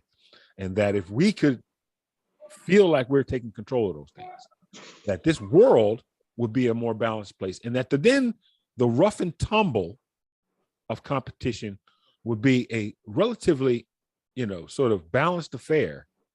And out of that would come the world people want to see. That's all we could hope for, right? So it's very much focused on, the next iteration is very much focused on what is, here is the African vision, and here's how we're going to get there. So we start out with our hidden figures, with these radical technologies, radical technologies. First of all, deciding that they're going to use that knowledge to make the world a better place, understanding it's going to come through their own efforts with their people, then deciding to put boots on the ground, open up a factory, right? We identifying territory. In this scenario with our protagonists, they've identified a strategic location in the southwest side of Nigeria, where it's access to deep water ports and all the things you need to have the kind of strategic mobility. And they start with some very basic things, reproducing some basic but very revolutionary, synthetic oil or synthetic diamonds, right? Because these are the things that are possible now, right? We can produce, okay, we got that kind of technology. So they start simply, but it's all a part of a long-term strategic plan to impact education, right? You're doing the kind of studies that the Chinese did, where they've got the 2,000 smartest people in the world together, or they sent out and identified who they were, who they thought they were, and paid them for their DNA, right? And then they sequenced all that DNA to find out what patterns are there, and then they started to find those patterns in their own populations, and then they found those people. So in other words, they took a very scientific approach to putting the best circumstances together. Yes, and they did that. They just did it, right? So this is what the next iteration is ultimately about. It's just about, well, we have the will, we have the knowledge, and we're just going to do it. That is a very revolutionary thing for many of these people. We're going to be that would see this and see themselves in this production, right? They can see themselves like, why haven't I done something like that, right? What's standing in our way? And that's the magic of the media and telling stories, because these stories will reflect the reality, particularly in our case, the reality of the lives that they live, right? Of the technologies that exist, of the extrapolations that we know about, right? And then adding our own sort of dramatic extrapolations that people could identify with. That will set us on a path, I believe, to a broader understanding of what our goals should be, number one, and how things like the revolutions in biotech, the revolutions in artificial intelligence and its merger with biotech, the revolutions in nanoprocesses, right? Being able to construct anything from the atomic level, that one atom level. These things have, this threatens and with the hope of opening up all of that knowledge, all of that power that's already there, and then putting people on that path to just making things happen. That's what the next iteration is about, ultimately. And then, you know, there's a lot of exciting drama going on with the title characters. You know, and I purposely constructed it so that it had social relevance, right? They're madly in love. Two Black people madly in love. That is revolutionary today as we stand here in 2022, right? When we see all the counter programming where you see Black people with everybody else but themselves. In the West, at least we see that, right? It's pretty fantastic. In all the media we see, Black folks are positioned as getting along with, in love with, everybody but themselves. You see them with every other race. A man, Black man with an Asian woman, Black man with a white man, Black woman with a Black white man, Black man. But you very rarely see two Black people together. This is a reality that we're dealing with. And it's the power of the media, and it's the power, and it's the determination of people with their own agenda, right? That's just the reality. It's not racist. It's not classist. It is what it is, right? And we have our own agendas as well. So us taking media in our own hands, using it for our own purposes, right, is what also what the next iteration is all about.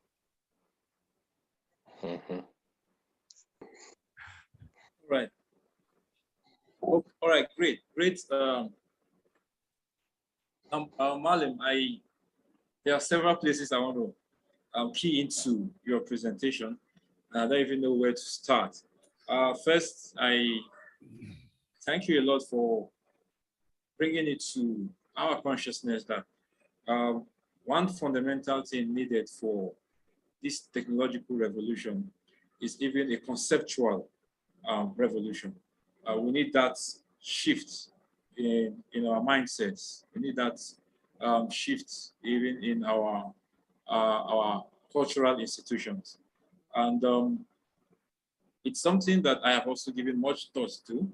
It's something that over time has led me into even what I intend to talk about in picking up from your presentation about those impediments, right? Those cultural impediments that are militating against the cultural revolution that is needed for the African mind to have that scientific and that technological and that visionary or even that liberal thinking that all go into what will bring about this plausible projection of a very winning and a competitive African future.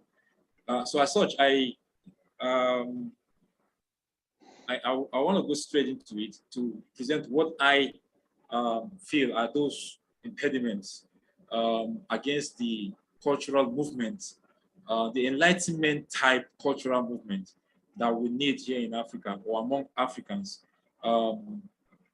as basis or as stepping stones towards the technological revolution, the scientific revolution, and eventually the industrial transhumanist revolution that would put Africa on a more advantageous and profitable path.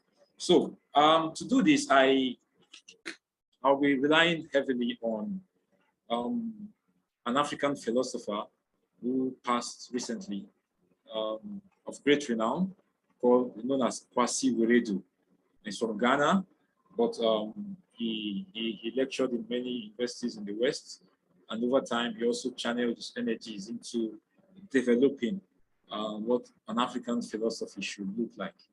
Now, according to Kwasi Wiredu, there are what he calls three evils that we could see as militating against the African mindset, or militating against the conceptual revolution that is needed among Africans, which ordinarily should help that transition of Africans into a more modern, more scientific, and more technologically driven approach to life, to the world, and to the human condition. Okay, so these three evils, according to Kwasi Wiredu, are authoritarianism, supernaturalism, and then anachronism. And I will take them one after the other and see how we can link them to problem of lack of progressive thinking or a stagnation in our cultural dynamics. Now, the first one being authoritarianism. This we could see as that tendency of many Africans till this day, till this 21st century, to want to hang on to one form of authority or the other in knowledge production, or in even conceiving of the world, or in building of society, or in developing values. All right. And when we talk about such authorities, we mean either traditions or religions, or even some of the imported religions into Africa. I'm talking about the Church of Christianity, I'm talking about the Islamic religion. All right, so one way or the other, the African is this, many Africans are still of this kind of mindset that you don't think freely, or you are not permitted to do free thinking or liberal thinking. So there has to be, we have to do this because this is how this authority says it should be done. Or we have to do that because this is how this tradition has laid it down for it to be done. And for Africa to have an African enlightenment, the way Europe and much of the Western world had centuries ago, liberal thinking, free thinking, the way Europeans did when they threw away the shackles, or where they freed themselves from the shackles of the Middle Ages, the shackles of theology, the shackles of church, the shackles of state, as being sources of knowledge or sources of value. That is what Africans also have to do. We need that liberalism. We need that ability to engage in free thinking. And with that free thinking, we can come up with concepts. We can come up with new ideas. We can come up with an untethered, unfettered way of thinking about the world, thinking about the human condition, and thinking about ways to improve the human condition. So first and foremost, authoritarianism as one of those impediments, cultural impediments to the African mind, is something that needs to be really tackled and necessarily overcome. Then secondly, supernaturalism. And I know many Africans would have issues with even an attempt to challenge supernaturalism. But it is the case that, or I would rather argue the case, supernaturalism hasn't really been of much help to Africans, or even if it has been of help to Africans in time past, its relevance shouldn't really count that much anymore when we talk about Africans in the contemporary 21st century. And by this, you look at the works of someone like John Mbiti, who claimed that African is notoriously religious. The African is religious in everything he does. He's religious in how he eats, religious in how he sleeps, religious in how he dances, religious in everything he does. And as such, the African worldview is characterized by a recourse to the supernatural, right? The African approach to values, the African approach to even his agriculture, to maybe his productivity, the African approach to even how society came about or how society is to be advanced. All of these try to seek their sources or their direction from the supernatural. And again, we see that the problem with this supernaturalism is it tends to cause a forfeiture of interest or engagement with the natural world, right? Among societies in Europe, among societies of the past, we see that it got to a point where there was this awareness that we need to also engage with the natural world, thinking always in terms of the supernatural and feeling like the natural world is just an ephemeral place where nothing important lies, and there's no need or there is no necessity to engage the natural world, never brought about much development. It was until there was a shift in mindset towards focusing on the natural world, trying to understand the constitution of the natural world, the elements of the natural world. And that is what gave way to much growth in scientific thinking, or the scientific revolution itself. Because by trying to understand nature and by using the approach of observation and experiment and tests and all that, and measurement and all that goes into the scientific method, that is what you need to grow in science. And afterwards, what follows from that, the application of that knowledge, is what gives you technology. But by abandoning the natural world, engaging the natural world with our senses or with our rational faculties, you don't get to accrue any knowledge in terms of science. And without knowledge in terms of science accrued, you don't get to do any technology. So the African overindulgence with supernaturalism is one of those cultural impediments, as I see, against the growth of scientific thinking in Africa, and consequently against the growth of technological applications and inventions in Africa. Then the third cultural impediment, which I mentioned and which I will see briefly explain, is anachronism. And this one is all about that African tendency to see the best times as lying in the past. For many Africans, the golden age is in the past. The best values, the best things that ever happened, the best events, the best models we could follow, the best examples all lie in the past. And as such, we find ourselves with these vestiges of past traditions, which no longer have much relevance to the contemporary world, still influencing, still dominating African thinking. Again, several Africans, or even people in the West, have this guilt of thinking of Africa as a people or as a land frozen in the past. So when you ask some Africans who want to romanticize Africa, what is Africa? They always point you to a time, whether imagined or real, but in the African past. And to them, that is what Africa is. Not an Africa that is fluid, not an Africa that is dynamic, but an Africa that existed in the past. And even if we want to develop today, we should look for how to go to that past, that imagined past. Okay, so, and first of all, it's not even possible to reverse to that African past. And then secondly, there is no fixed African past, as much as I am always ready to contend. There are many Africas, all right? There may be some part of Africa that we have been stuck, in time, which refuse to move with the times. But then you go to many urban centers of Africa today, what you see is an Africa on the move.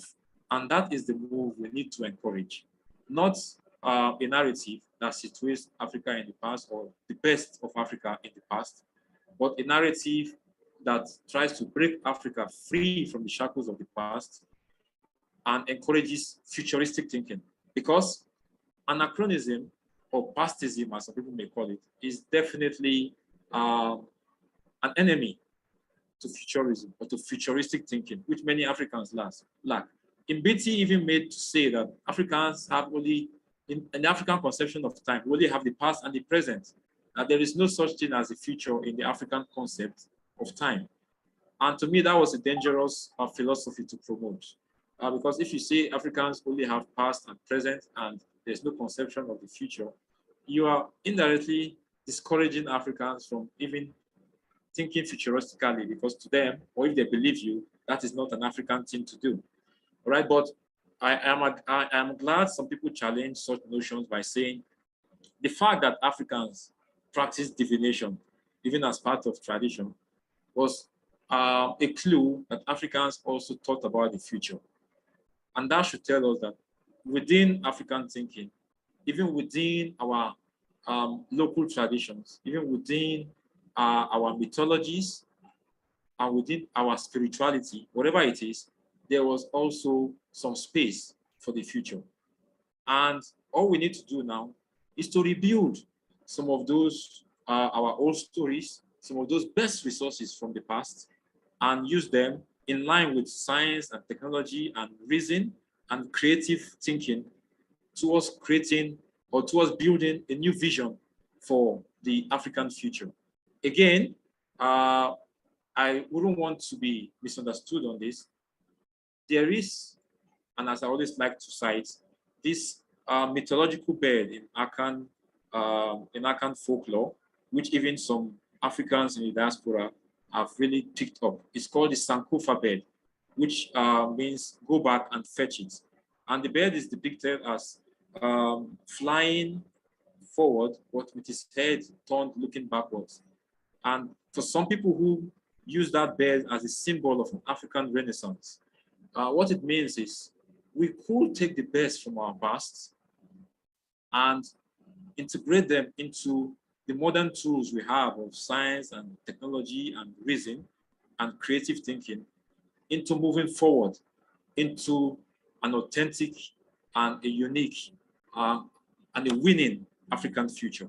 So to me, these three cultural impediments of anachronism, authoritarianism, supernaturalism, if we could pursue an African enlightenment and eventually overcome them through such or by use of such instruments as science and technology and reason and liberalism and free thinking and progressive thinking, we would experience our own unique African enlightenment, which is necessary as a platform or a ground to bring about our own African scientific revolution, our own technological revolution, our own industrial revolution, and importantly, our own conceptual revolution that will put us on a competitive path within transhumanist civilization. So that's my own submission with regards to culture and a conceptual revolution and why this is needed for an African transhumanism. Okay, so I don't know if anybody want to react to that or if it makes any sense at all. Okay, so let me be the first one. An interesting explanation. Yeah, I agree with all the points you mentioned. But I think even with these problems, they just need a little bit reshaping so that we can turn these problems into opportunities. Especially, I mean, with what Marlene is doing with the next iteration, we can create such kind of free thinkers and we can, reshape the mentality. But when it comes to the supernatural concept, it can be used for the good. I mean, obviously, it is true that it will create the greatest bioconservatism approach from lots of Africa, because, the more supernatural you are, the more you tend to see the body as an untouchable work of some higher power. Whatever religion you follow will be the one that has authority to work on this body. So I understand your concept that bioconservatism will be one of the main challenges from Africa. But on the other hand, if you see it, these kind of concepts like humans are not just biological beings, but they have some kind of nature, innate nature that can transcend this biological form is an old notion, an old concept in Africa, especially in most of Western and some Eastern Africans. There is this notion called the ancestral spirit. I'm sure you have heard it. And these ancestral spirits unlike the ghost in the West, it's not demonic or other form of entity. If it is labeled as ancestral spirit, then it is mostly labeled as an omniscient, immortal, and godlike version of human. This is a genuine African concept, even if it is embedded in the supernaturalism. It is a genuine African concept. Humans that have a supernatural, omniscient, and godlike feature. So with people like Marlin, who are working on the why and the narrative, I believe that we can reshape these supernatural concepts into more rational concepts. And then all we need to do is implant the ideology that these supernatural concepts can one day be a natural concept. One day they can be something that we can achieve. You know, there is this old saying, like which is like some ununderstandable and complicated science is always considered as magic. But when the moment you understand it, it stops becoming magic. The same is true for this African supernatural mentality. When you understand how to control, for example, let's say electricity, you can be like Thor or a god of thunder or something like that. So you become science, not magic. I think Marlin can also reflect on this. We can use this next iteration tool to create this rational thinking humans, but who can do some supernatural things. What do you think? No, Marlin? you know, the next iteration purposely eschews anything supernatural, right? Everything is science based. So, yes. So our world is say at this stage 30, let's say 40 years in front of where we're at right now. So if we take, for instance, if we take what Elon Musk is working on, the neural link, what do we think that technology, that concept is going to look like in 30, 40 years, right? How much more advanced is it going to be? Closer to what we have, the bio patch, where it actually just it reads those and it can control that matrix? Why not, right? I mean, if you look at the whole concept behind the neural link, right? That's the logical, extension of where it's going. So when we talk about the next iteration, and we talking about what they're doing, who they are, we're not going to be talking about anything in terms of supernatural.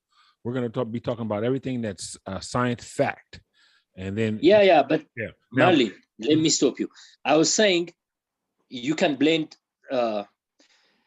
the story, like, I mean, these things were perceived as a supernatural abilities. Oh yeah. No, there's no question. Yeah, that's was what I was saying. Yeah. There's no question. That's how people are going to understand it. But the social context, once the story will be told, will bring it down to things that people can understand. For instance, athletes who are now being, getting, instead of steroids, who are now getting genetic modifications that increase their testosterone flow, that increase their eye-hand coordination by just there's a it's called there's a gene crisping. No, I forgot. It's myo. Anyway, the bottom line is that there's a gap, a minuscule amount of time, a nanosecond gap between what we see and our reaction to it. But there's a chromosome that'll help bridge that gap in terms of the connection, making the connection faster, right? The electricity coming to your body. There's a chromosome that helps to move that faster. So yeah, we can actually talk about that reality in the context of what people understand.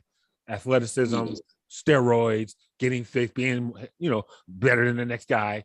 So that's going to take care of itself. But I guess for me, what I wanted to get back to really, because the project, as innocent as it sounds, because it sounds like entertainment, it is entertainment, but the next iteration runs into similar problems. Authoritarianism, this lack of rational thinking and wanting to, not so much like rational thinking, but wanting to do the work about what our future should look like. Right. And I think we should, and actually I was going to ask each one of you guys, I didn't want to put you on the spot, and I don't want to do it now, but think about that. If we had what the next iteration proposes, what are we doing with it? What are you, in your mind? What would you be like, really, like, what would be the flagship achievement that you would point to after you've had this power for a minute? So, but the point is that, yeah, so these people are really, it's really about, what are the forces that stand in the way of free thinking in Africa, on the ground, in Ethiopia, in Nigeria, in South Africa? Okay, is that a question for me or for both of you? It's a question for every black man, I think. Every black person. But let me also see if I agree with Rui on one aspect, which is the supernatural concepts are still concepts that could be reworked, and then when they are transformed into technological abilities, we could keep the words used for those concepts, but no longer see them as supernatural. They're just like well, that's a good that's a nice connection, though. Yeah, that's a nice connection. Yeah, they are supernatural to what's technologically possible. I like that. Yeah, like you gave the example of Thor. We see across the Western world so many figures in Western mythology over time have been translated into figures in virtual reality, figures in video games. Yes. Right? You see, you mentioned Thor. Over time, we see animation series.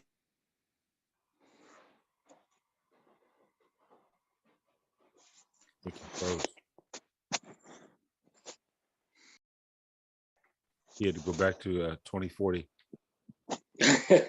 I think, no, not me. Huh?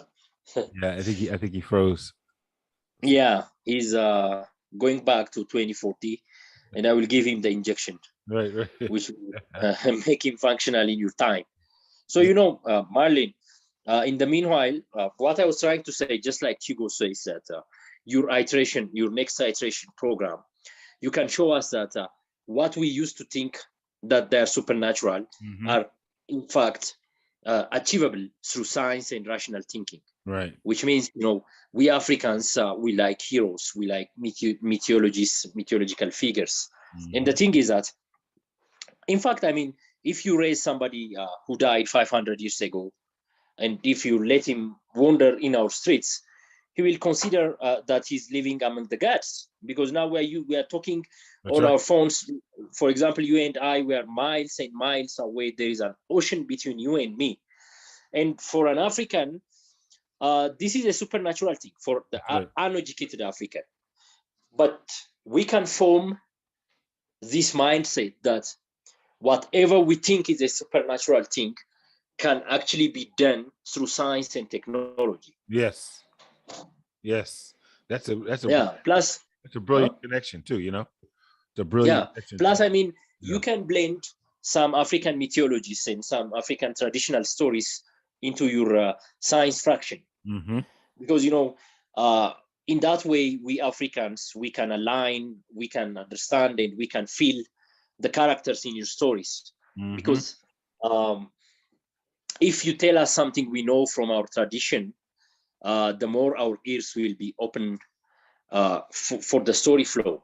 Yeah. But when you do that, you can clearly identify what is supernatural, what is a misunderstanding, and how we can achieve it. For example, you asked me, what type of future do I want to see? It's a scary question, by the way. I mean, what type of future do we really need to see? I mean, obviously, our civilization is not healthy. I believe that. I don't want it to be perfect because it's naive to expect it to be perfect. But at least we want it to be healthy. And then what we are doing right now is somehow the child of this dying civilization, by the way. You know that. Hmm. I used to be a critic of transhumanism. Even in the book, I criticized a lot. And I said one of the urging motivations for transhumanists is the hatred for the current world and the love for the unknown. The unknown in our case is the future. Mhm. But we shouldn't hate the existing world. We shouldn't hate what we are now. We shouldn't hate our humanity. Like I said, it is not healthy. But we what do you think? I mean, when you ask me what type of future you'd like to see, what do you think? I mean, like I said, all we're doing right now is the child of this dying civilization. Do you think a dying civilization can give a birth to an immortal civilization? Well, the question of immortality is one that I don't think, as a human being, I could actually answer. But the question of what I feel that our human trajectory represents is, continuity and flexibility and adaptability. And that, we are a species that has been improving year after year. The totality of our experience in any given snapshot can look pretty chaotic. But the sort of the zoom out picture, the 1,000-mile picture, shows a ongoing, dynamic, ongoing civilization that is now considering, planetary exploration. So this is something that I think we should be absolutely have as our kind of guiding light, our guiding principle, right? So, and we as Black people at this stage of our existence and development have to find a way to get back to that, because we know that we were there, and we're as the first peoples, we were the first ones to communicate with the stars and communicate with what is inevitably going to turn out to be other smart, intelligent life out there, and that we've been in contact with them. They've been in contact with us, put it that way. And that we, and that our work in mathematics, the rudimentaries of mathematics, geometry, and all that was part of that same continuum. And then we need to get back to that. Our path has been interrupted for whatever reason. It's an interesting conversation to figure out why Black folks ended up as sort of the riding shotgun with this with this white guy who's just fearless, and who, just to keep up with him, we're right there with him. We keep up with him. We're his right-hand man, but we're not out front. We won't take the lead. That's interesting conversation. And who knows? In the scheme of things, maybe, who knows, right? Maybe that's what he's here for, right? He's here to be the tip of the spear. I don't know. But this seems to be an issue that is consistent in terms of our recent ancient history. He's coming back. He lost his case. He's coming back, right? Would you find that also fascinating? Yes, exactly. Is it our destiny? I am writing with this guy. Yes. Now because we got a new driver now. The Asians are coming into this. Do we give up on the guy we've been riding with, or hitch a ride with these cats, or what are we looking at? For us, I mean, it's better to see which of the drivers will be the winner. I mean, we shouldn't choose sides right now, because, like you said, the end game should be for us to be the drivers, and for that to happen, we shouldn't mingle with their business. Let one of these drivers become the winner, and then we will deal with whoever is coming. Because you can see this in Ethiopia, for example. We are torn apart between the Western and the Chinese. The investment policy, the governmental policy, everything. They're trying to tear us apart. The white driver, they want us on the backseat of the white car, and the Asian drivers, they also want us on the backseat of the Asian car. But now it looks like most African nations now they're siding with unlike the African Americans in the US, most African nations are siding with this new driver, the Asian drivers. You can see it in everything, in the news, in the global news, in the political news. It looks like we are choosing the new driver. But like you said, when is the time to see the black driver? When is that happening? And as for your question, like in the past, we used to be in the front and now we're not. And this is a fascinating question. Yeah, it is true. It is true. What happened? Like you said, our trajectory was interrupted for many reasons, and there is no need to lament on that. But can we get back on the right trajectory? And from my side, I'm writing this young adult novel called Butterflies in Space. It's about Ethiopian kids who wandered around some ancient sites and then discovered that there is a connection between these ancient sites and space travel. And then they went to space and they see lots and lots of Ethiopians that looks like them. Even one of the characters, he says, this guy, he looks exactly like my maths teacher. And the point was that back in the days, Ethiopians were capable of interstellar travel.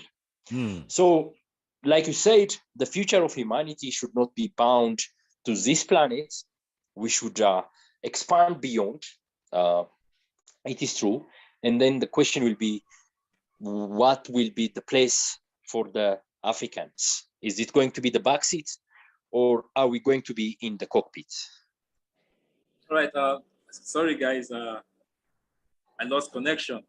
Right. But No. I luckily we're going to be editing, so I believe Marlon will cut that part out. Okay. By the way, Marlene was saying, is he back in 2014? Look No, for it. I went as far back as 1998. Yeah, but I did my time travel back again, and I'm back in 2022. Okay, so if I pick what you were saying just now, right, Louis, we're talking about if Africans are going to be at the back seats in the future we're talking about, if we're going to be at the back seat. And I think that should bring us to like the concluding remarks for this discussion, where initially I was of the argument that Africans should fight for representation in the future. But in one of my exchanges with Marlon, he corrected that and said what Africans should seek is engagement. Engagement. So I think that should bring our discussion full circle on this episode. The notion of African transhumanism and the need for world engagement. What is that, and why do we need it, and how can we get it? Starting with you, Marlon. Well, I think you, I, possibly Rue, although Rue's out front, were in his neck of the woods. We have been participating in some of the international groups, kind of keeping our ear to the ground on what they're talking about, what they're doing, how serious they're taking themselves. We've participated in a lot of those conferences. In Nigeria, you guys been out front and inviting some of the big players to Nigeria to give conversation, to be part of the conversation. Now, what's realistic, and that's what brought me to transhumanism, was my own internal conversation about what's realistic. I had, a very early on opportunity to get myself involved in a lot of theoretical and administrative type advocacy for improvement of the conditions of people who are ass out. I threw away that. I let that go because I said, and I felt very passionate about being an activist, being somebody who's putting things into motion. My career in entertainment industry has been all about putting those ideas into motion. And the images and stories from the African diaspora are probably our most potent weapon we have, and most important tool that we have to communicate ideas, but to more importantly, posit a vision, that resonates with people, a vision that reflects on and springboards off of our collective historical experiences, right? And that means the complete historical experience. We have been at the seat, in the right-hand seat of the most far-reaching and advanced innovation on the planet. That's a reality. So we, at this stage of the game, have to operationalize those experiences. And that's just going to be a revolution in thinking. I mean, there are people out there right now who could be part of setting up this factory in Malaysia state in the southwest part of Nigeria, right?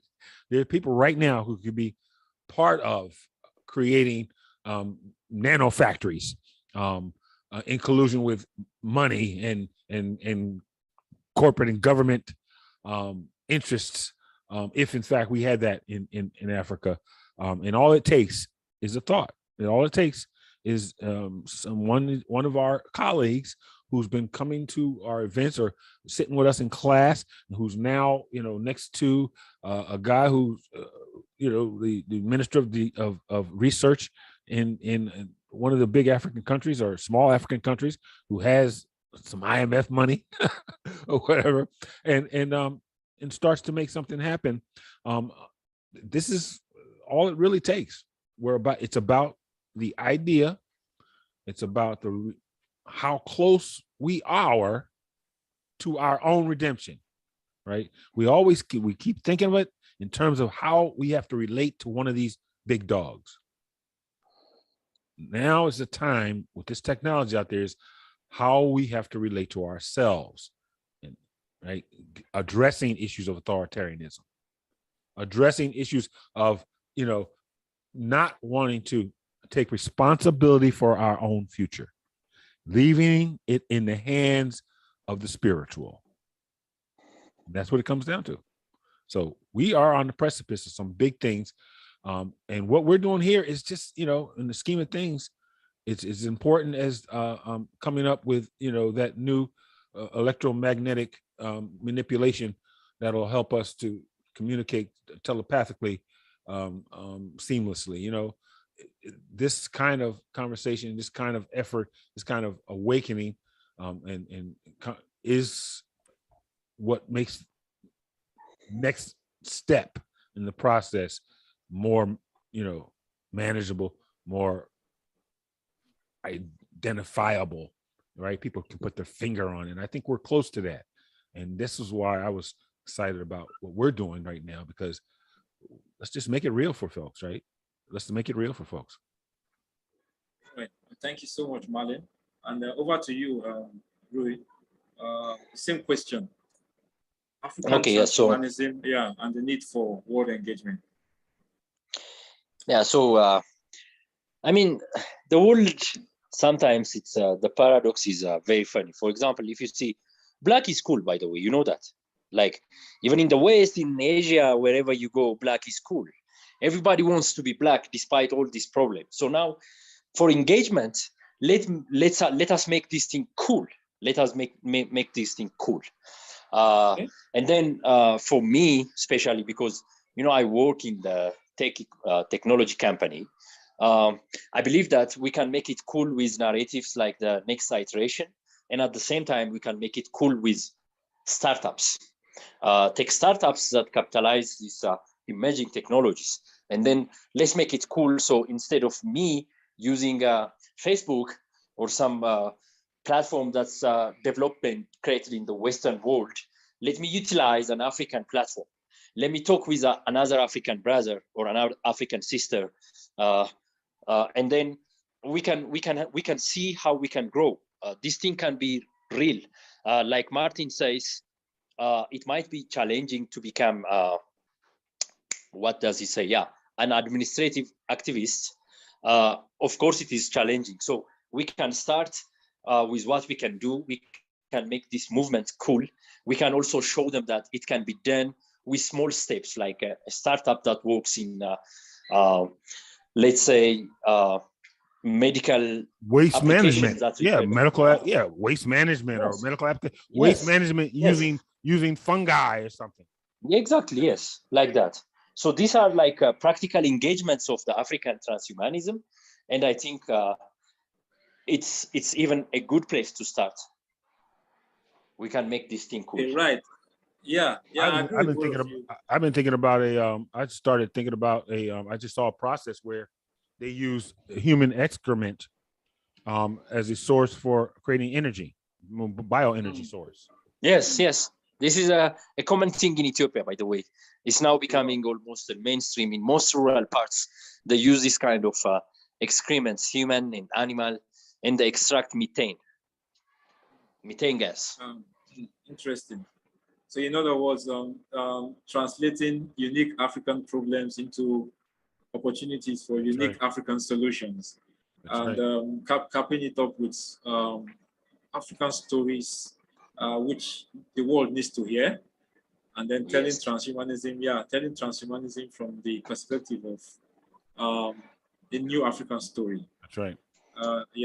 So I think we put it that way, and the rest of the world will only be too eager to engage with the transhumanism that will be coming out uniquely from African peoples and their experiences, their expressions, and their daily endeavors to overcome their struggles.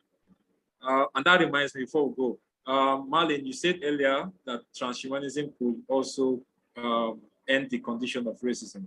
So if you could just quickly elucidate on that. Perhaps that could be for another discussion, but I don't know if I use the word end racism, but my approach to racism in my later years in life has always been about focusing on what we can do for ourselves, and that has to do. Yes, we can improve our condition is kind of a broad, vague kind of proposition, but very simply, my model has always been about creating an infrastructure of self-sufficiency that's rooted in the economy of our existence and gives us the capacity to ascribe value to our own ideas, our own goods, and our own services. And the business of images and stories is a perfect example of economy of our own existence.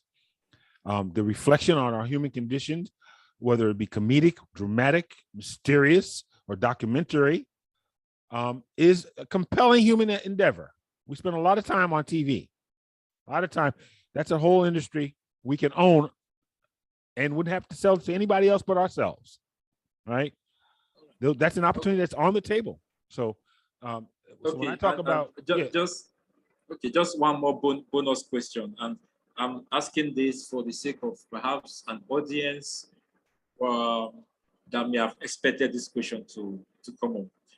And is transhumanism not expected to take us all to a post-racial era? No. I mean, you look at Star Trek. You look at that. There will never be a post-racial era. There will always be interest groups, and they'll be broken down by their capacities. And what we're trying to do is increase our capacity to be a player on the world stage, to balance out that three-legged stool, because there's three big teams. There's Africans, there's Asians, and there's Caucasians. And these three races will continue to exist even in the transhuman era. Absolutely. And they will continue to break down roughly into those conglomerations. That's how it's going to be in the foreseeable future. And then and with that kind of balance, we'll grow. Who knows what could grow out of that? But that's certainly a recipe for a kind of a concurrent progress that the world could feel good about. All right. So, Guy, do you want to chime in on that? Yeah, I mean, I also share Marley's view, because most of the time for me, racism is not about color; it's about status. Because I can tell you for sure, from it, as an Ethiopian, in the time of my fathers, we have this derogatory terms for the white people. We had never been colonized. Plus, like 15, 16 years ago, the world was not as as the gap was not as huge as it is right now. So the status was somehow, similar somehow. I'm not saying it was exact, but for most Ethiopians back there, even the term, we have this term called Ferenc for white, which is a derogatory term. We don't see them as superiors. And it was not about, like I said, color. Another example was that back there were lots and lots of Arabs in Ethiopia. And most of these Arabs, they were like coolie. This term coolie means laborer. So for me, transhumanism, whether enhancing our biological condition and turning into violet, red, or whatever color we like, it will not solve the problem of the racism. But if it can address the problem of the status and how we can enhance the condition and gap the inequality, I think it can address the racism issue. Because after all, if I'm a billionaire, trust me, no matter what my color, you will love me. This is the truth in this planet. Huh? All right, that's great. And I once said, I read in one, there's a book written by a Nigerian author, which I read some years ago, Sefi Atta, where she says it is the economy that makes a culture attractive. All right, so no matter what your culture is, if your economy is good enough, people will be attracted to it. Yes. Yeah. All right. So I think we've done a lot, and we've gone full circle and then full circle again, and it's time to bring the show to a close. So let's just take a 1 minute outro from the two of you gentlemen, and then I call it a wrap. So Marlon. Yes, outro. Okay.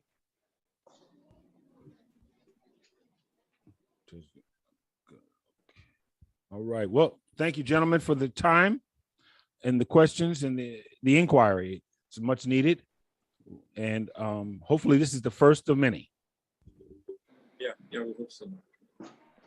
All right, Sigaye. Well, it's a good start. I like how we started. I hope we'll have this as frequent as possible. And in addition to that, let's see what we can contribute to the next iteration as well. So I'm going to appeal. Now there is somebody to appeal to, by the way. I'm appealing to Marlene. Yeah. That maybe you please slip some of our ideas in one of the episodes. Absolutely. And thank you very much. All right. Thank you both, gentlemen. It's been a pleasure having you both on the show. And for as many that will form our audience, feel free to send in your questions through whatever link you find. And then hopefully we'll see you again at the next episode of H Plus Goes Africa. Africa Goes H Plus.